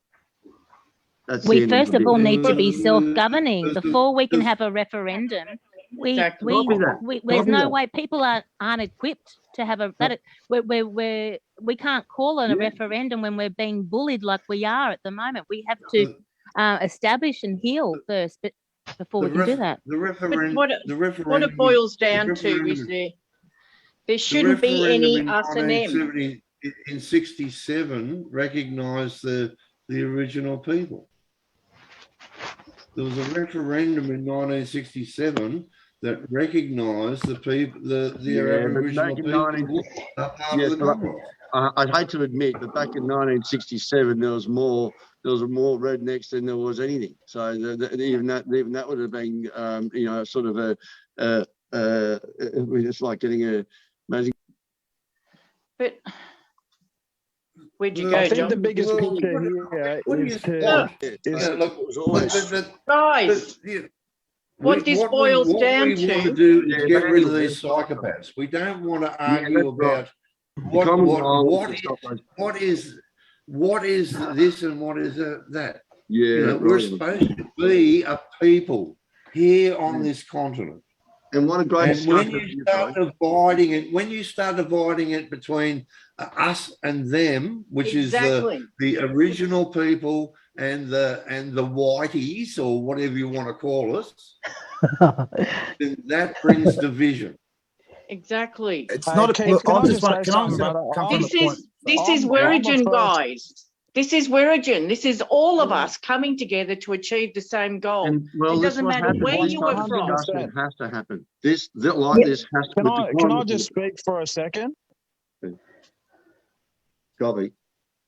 Can I just speak? Hey, Keith, listen, my mindset is exactly where I believe everyone else on this Zoom meeting is as well, is that the ultimate, first and foremost, we need to take down the beast that's killing everyone, and that I'm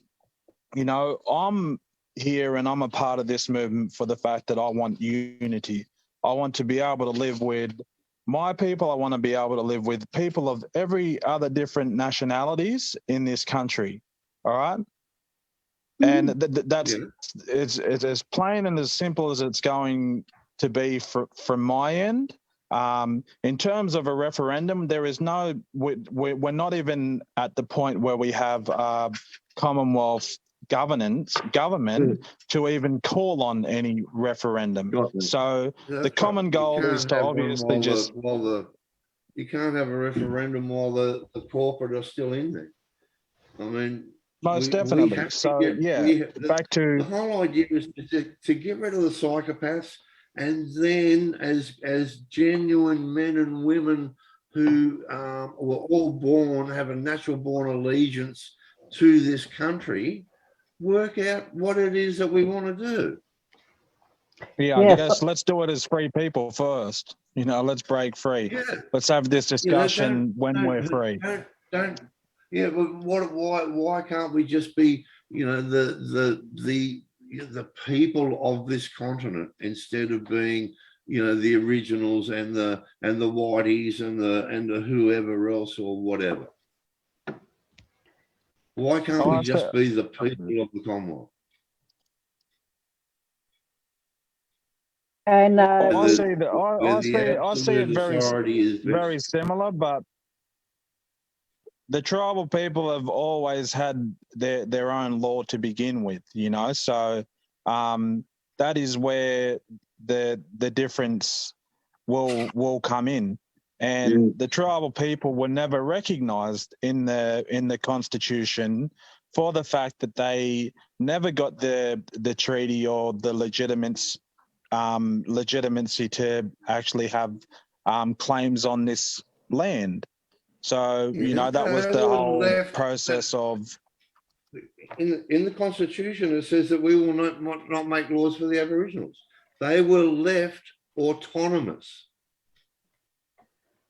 Well, the reason why they didn't make any laws for the Aboriginal people was because they never got the acceptance of the 369 nations to run a Crown jurisdiction here. That's the whole reason why we were never recognised. They never forced us to. Come on, mate. They come in and killed us. They're committing genocide they've committed genocide on us for the last 250 years for the fact that we hold the only legitimate claims to this land. You're absolutely correct, Luke. I believe that that's your opinion. I've seen other evidence. It's not an opinion, it's a fact. Says that there were people here before the Aboriginals. No, I actually... They were a short, fuzzy... We're just going to have to agree to disagree. In any case, excuse me, people, it doesn't matter. At the end of the day, it does not matter, right? Who was here before, prior to the First Nations people? What we're dealing with at the moment are First Nations people and the people of the Commonwealth. Us, the white, whatever you want to call it. You're saying that you were here first and whatever else, but the thing is, all this is doing is bringing division. Yeah, and all we need to do... Just get over... Why can't you just get over it's not really trying to bring division other to than just to recognise that we are it is all not bringing division to this. No, it's not bringing division. It's not bringing division. It's bringing acceptance. Accept what's happened. That you want. What is it We're that not here you're anymore not listening for acknowledgement. We're not here to do welcome to countries anymore, right? We're not here to just be acknowledged as the traditional custodians while have other dictators dictate what we can and can't do on our tribal lands. That's right. We have legitimate claims to this land, and we have right now the tell non-tribal people in our hands. To the corporate idiots The corporate ones that are going to try and kill you, genocide. We understand that, Keith. We understand that, Keith. But what you're misinterpreting is you're mixing it all together into one. You're mixing it all together as one. We all understand that right now, the first and foremost issue is that we have to combine each other's strengths to fight the common enemy that's standing in front of us, the corporate government. What this conversation is, Keith, is that the minds are meeting together and we're thinking forward. We're thinking, okay, once that goes down, once we hold these corporate governments to account, okay, so just we're there now. So put your mind that we're there. Now, when we come into making this new system of constitution, that's where Luke and I are trying to explain to you that the law, LORE, that was never recognised officially, needs to be recognised officially at that point. Whether it's together as a treaty in conjunction with Commonwealth Custodians and the caretaker, whatever, but right there and then, at that point, they just want to know an assurance to go, yes, you will be recognised. Law will be recognised. It's not about we don't believe in you. We don't know if it come there. No, it's just let them be. We recognise that they have always had that. Let them have that and say, right, when we get there at the finish line, we'll just link arms. Yes, we understand. You have to educate yourself about law. If you don't understand what law is and how that governing structure works and how intricate it is and how little we know about it, I think then that's not a point to dismiss. That's a point to learn. But so do you want to force this law onto everybody? No, there's no forcing of anything. It's acceptance and acknowledgement of something that has been there for millennia and has never been recognised officially. That's all. Hello. That's going to happen. That is going to happen. Okay. So we recognise that your law, right? That you have your own law. So that means that the Commonwealth won't make any laws for it. So that is the superior law. That is the superior law that will give your law validation. Exactly. Yeah. These are the nitty gritties down the track. Law is the superior law of the land that will give the Constitution validity over our sovereign land. That's exactly right. That's where we break away from them. That's where we break away internationally. Which law is that? There's 369 tribes. Which law is that? There you go, Luke. 369 different tribes that do have different laws, different customs, but it's very simple when it comes to understanding law, and it is basically similar to the natural law, right? We are not going to force our tribal law onto every living man, all right? We understand that we need a constitution-like law that will oversee the 25 million non-tribal people of this land. But going back to the original claims, this nation will be made up of 369 different tribes and different clan groups.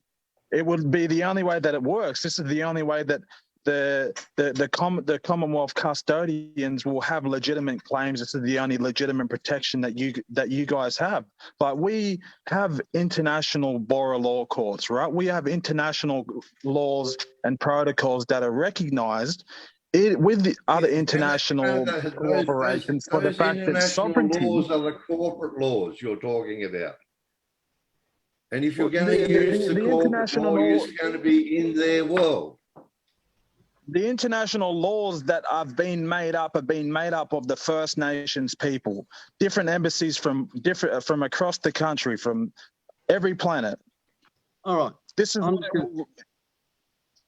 finish up, Luke. Finish up. Where are those laws? No, and Keith, just one moment, Keith. Just finish up for a minute. Luke, finish up for a minute if you could, because I'm going to sort of take control and redirect this appropriately, because I think everyone. It's as simple as you know. Everyone here should understand exactly what the Crown did and the invasions that took place in several different First Nations countries. That's the bit that the operation. That's the bit, Luke. It comes back to the fact that the Vatican, the Crown has no validity in any on any tribal lands. Yep, I get on you. Any country that was invaded. So what what we want to achieve here is that we form this Commonwealth Custodians, right? And Yeah. this means me, tribal Yeah. man that was never recognised in the Constitution from the beginning, come back to the Commonwealth Custodians that is overseen by common law, which sees God's law or Creator's law at the highest level. So I am willing to come back, and I'm willing to. Suggested.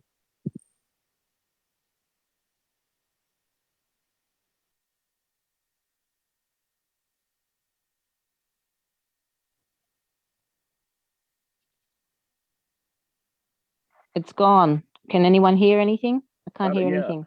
Hello? I think everyone just got put on mute. Hello, I'm here.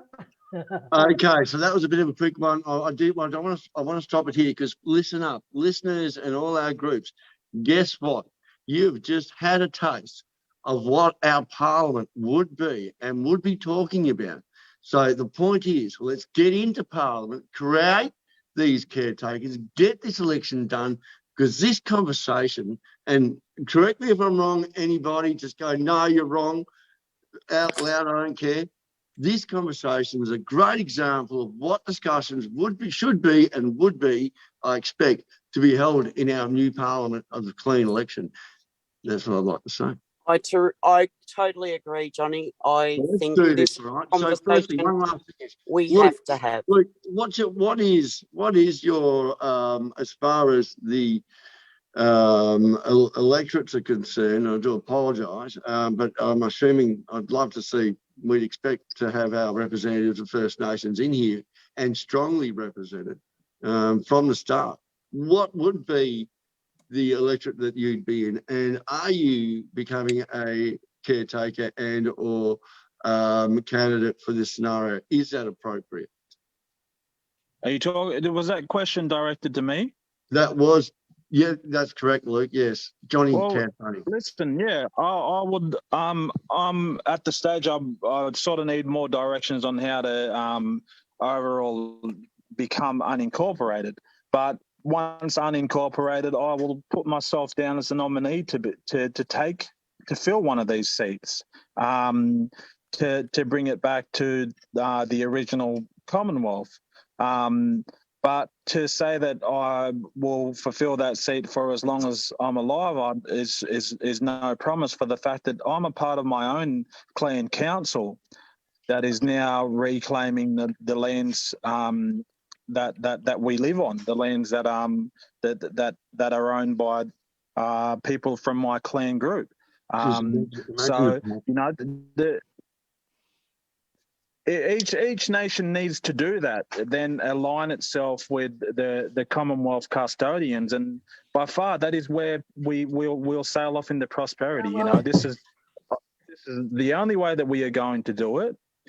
But things need to be made clear.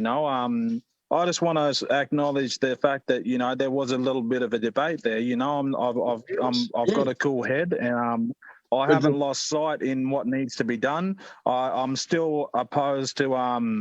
I'm still going ahead with bringing it back to Commonwealth Custodians, but I feel that there's probably going to be a lot more of these conversations that will take place. And by saying that, you'll add more knowledge of tribal elders. I spent the last month with lawmen and lawwomen that come from the desert, who have sat down and told me stories, that go beyond 30,000 years ago. So, I think it's, we've all been indoctrinated, we've all been colonized, we've all been taught about a Western system. We all understand the Commonwealth, but we all have to acknowledge that the reason why we're here is because of the Commonwealth. Right? The Commonwealth has failed. So, let's get back to building something that's going to be beneficial and that's going to be legitimate, that's going to be for the people, by the people, and that's going to take care of every aspect of life. That's good. Well said. That's awesome. I just want to say something there with building it, and that's where I'm a tradesman, and I tell you, you have to build, and you have to build a good foundation. We are building a good foundation now, but these robust discussions have to be had There's no sugarcoating things, because that's what's happened in the past. And Yeah, we're going to be about, Wouldn't it fully be about lovely- transparency and honesty to build this foundation. It's very important. I'll give you a little analogy. There's a good reason why houses, skyscrapers, parliamentary buildings and whatnot, etc., roofs and ceilings don't fall on your head. That's because tradesmen, when we go to school to become a tradesman, a qualified tradesman, we are held to the Australian standard, which is to the millimetre. Now, that level of accountability throughout the training ensures that everybody's collective effort, when we build a house or a skyscraper, ensures that nothing goes wrong and everybody's lives are safe. Right? Now, think about that. And I can tell you now, because I'm studying second year law student at university, when the mantra is P's get degrees, and then these people are being poached in their first year straight into the bureaucracy as first year law interns. Now, you can understand when the bureaucracy doesn't have any level of accountability, we end up in a society where our systems are completely failed and it feels like the ceilings are falling in and the roofs are falling in on us. Now, that is why. It's the training, right? And that training transgresses all the way through to the leaders. And that's a big, big problem we have to address as well. There's 369 tribes and there's 230 odd spots in Parliament. I would have hoped that people would have had the opportunity to step up to the plate in that was where you have the authority then to actually make change and come together in that sense that everyone can represent their clans. So this is like a massive, in the Senate seats, it would almost seem that it would be important, so vital to have original sovereigns represented in the Senate. These are the sorts of things that would need to be nutted out, but I'd love to see that. Right. Yeah, So, I agree there. And I'll also just throw in that, obviously the main and the alternative goal is to just get the people out of the corporate world. Once that is done, I mean, we can all sit around, get them back a part of the Commonwealth and get rid of the beast. We can all sit around and talk and learn about one another, right? Because this whole Western system has done nothing but oppress and control the mindsets of every individual to not know much about anything else, We've only been taught and told and indoctrinated to know one system, and it's a system that is built to fail. It's the system that has already failed. So, we have to restore it, and we have to, we overall need to just no longer bang heads, but join them so that we have a room full of masterminds with one common enemy, with one common goal, and get there. And then, I mean, predominantly, I'd rather be punching on with someone as a free man than right now under the control of a beast that's trying to, kill myself and family, and every part of humanity. It's the same beast. It's the same piece. It's the same beast that's been doing it all the way along. And wouldn't it be wonderful if original sovereigns, because I've heard Keith say this before, he said that there's a spot for original sovereigns in every seat. Now, if you guys, it's up to you guys to say, yes, we want that opportunity. This is our time.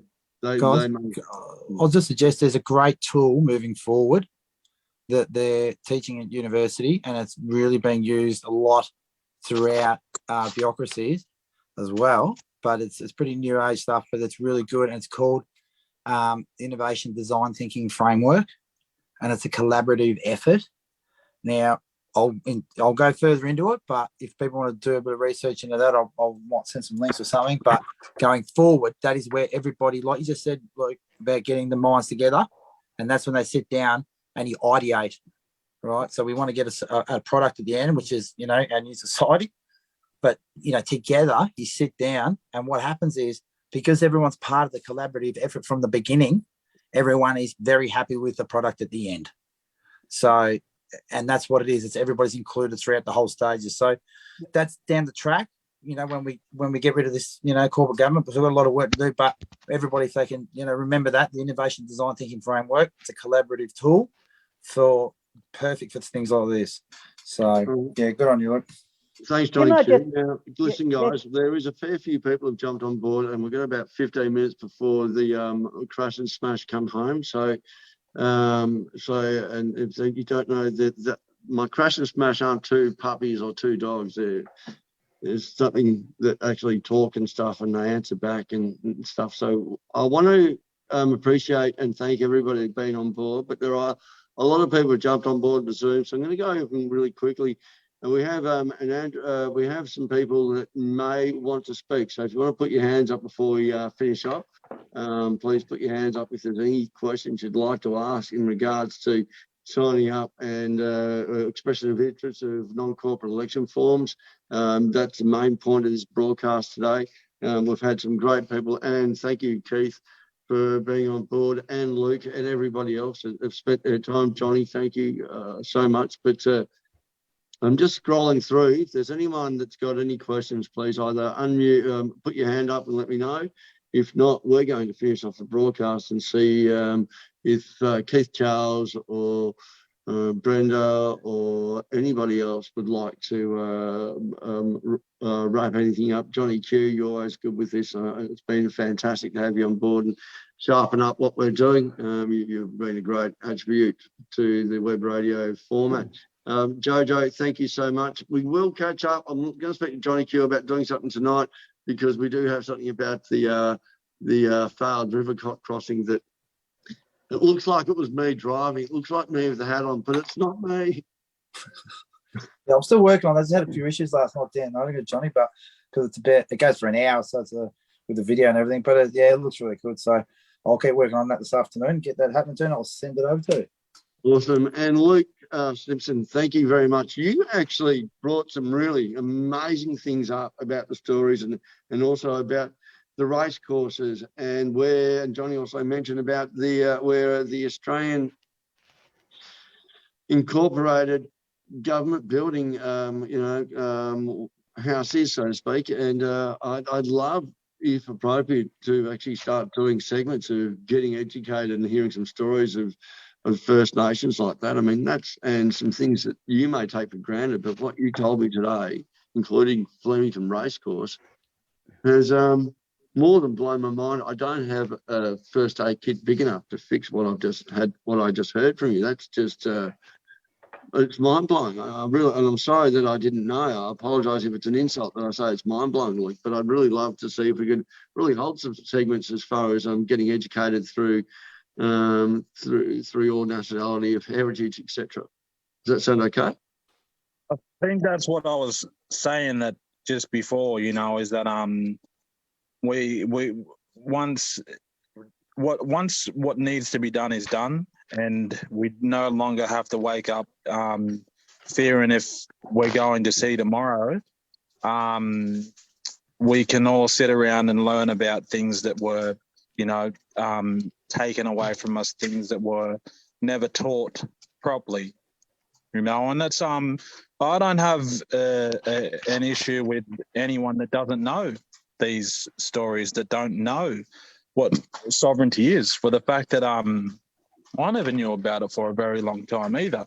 It's only been recent that I've become very knowledgeable to the system and how the system operates, and I'm finding out different things day to day. So yeah, I mean, like I said, let's just focus on establishing this Commonwealth Custodian so that we can form the overall legitimate parliament, and then move forward from there, because I believe that this is a big step and something that obviously has never been done before. And with what listening to Keith and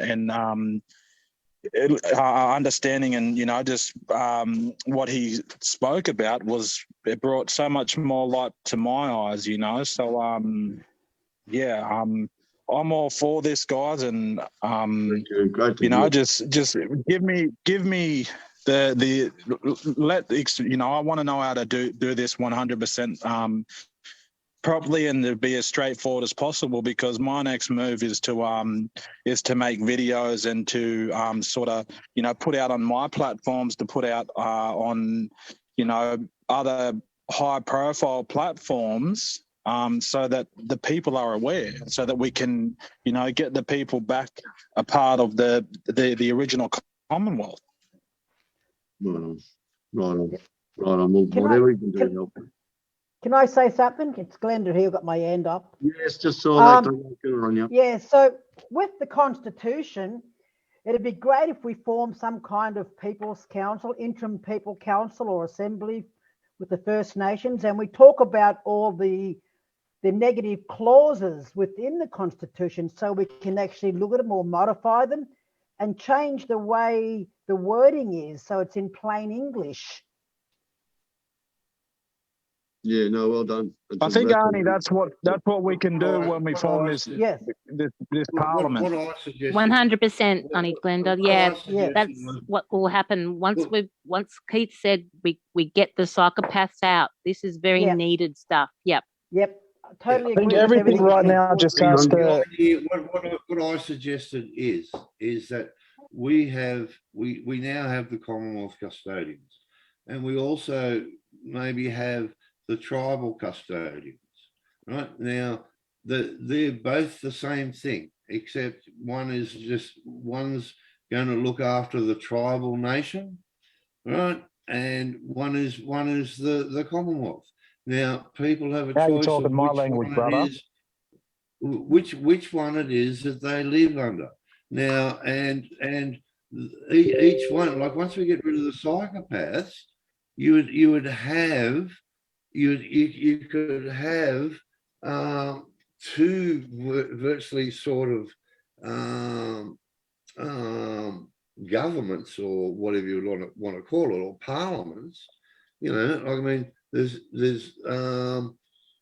26 million Commonwealth in the Commonwealth, and there's I don't know how many there is in the tribal nations. 1 million something. You would have representatives, and you look after your own people, and it would be up to whoever. Do they want to live under the Constitution, or do they want to live under the tribal Constitution? Under the House of Law. Okay, that's what the OSTF Federation was about, right? It's to unite the 369 nations to form tribal councils, then to run an overall governance structure for the country. We're not at the stage where we want it to be us and them, right? Because the solution is, and the only way forward is in unity. So, what the model will, just briefly look like is that once the OSTF and the Commonwealth Custodians have been made up, and they're at full operation, the formal treaty between the two parties will then take place. The tribal people will oversee the lands, the waterways, the animals, whatnot, and in different clan groups, we'll have sort of like my clan is Nyangabal. I've got a Nyangabal council, which will then run side by side Commonwealth Custodians councils in that clan groups. So predominantly there'll be 369 Commonwealth Custodian councils that'll operate in each different clan groups side by side the clan council, and from the very top we become the people who provide the jobs, but it is going to be the solution of doing it side by side. It's that's obviously a long way down the track, but in a quick vision, that is the way that we move forward, and I guess the thing is that there are a lot of people. All I'm interested in is getting rid of the psychopaths that is trying to kill us all.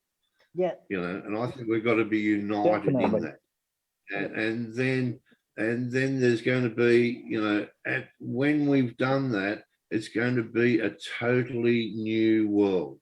We're not going to have all the legal bullshit. We're not going to have all this, you know, all the corporate world stuff. It's going to be a completely different world after that. And, Absolutely. you know, and once we get rid of the psychopaths, then we should all, just as men and women, you know, who are on this continent, who both want, you know, we both want the land and the water and everything free of the poisons that these psychopaths have been spraying and putting in the water and everything else to kill us all. Yeah. You know, we all agree, want mate, the same definitely. thing. You know, and it'll, you know, we all want to, you know, it's not just the originals who want clean air and water. You know, it is all of us. And we should all I don't really want clean air or water, mate. I'm all right with that, you know. Apparently that's what the corporate governments think that we should think anyway. So I just thought I might jump in there. Finish up, but and then that's you know, like we want to get rid of the psychopaths so that we don't have all the fluoride and the chlorines and all the other things that they're putting in the water and all the things they're spraying in the air and it's the basium and the heavy metals and everything else they're putting on the land and killing all the bees and everything else. You know, we all want a future for our children, and we all want the same thing. We all want to be free from these psychopaths. Absolutely. The UNL said to me, we're all caretakers, or they say it that no one owns the land. We're all caretakers. So it's so appropriate that we're looking for caretakers right now. And custodians, Commonwealth custodians, we're all custodians of the land. We've all got to take care of the land and look after it.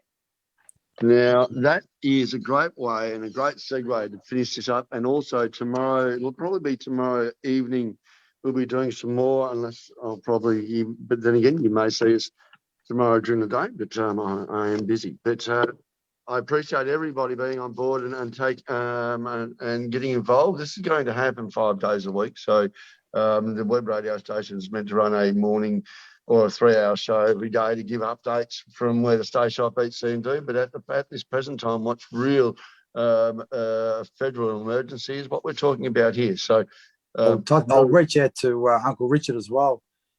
Johnny, he's been busy. Yeah, you know, he's been doing a lot of stuff, but we'll get him on board as well, which would be great to hear. Another great elder voice there. It'd be fantastic. Yeah, and thanks to your effort, Johnny, you've been able to create all this with us as well and been able to really help with this. And everybody else that's jumped on board, I'm really hoping to share individual segments as well to get educated with so much more. So listeners, and please, everybody stay on board on Zoom for the moment before we go off air on Facebook. Listeners, viewers, I appreciate your time and your effort. We've been live for just a short little while, and from this morning, and it's now afternoon.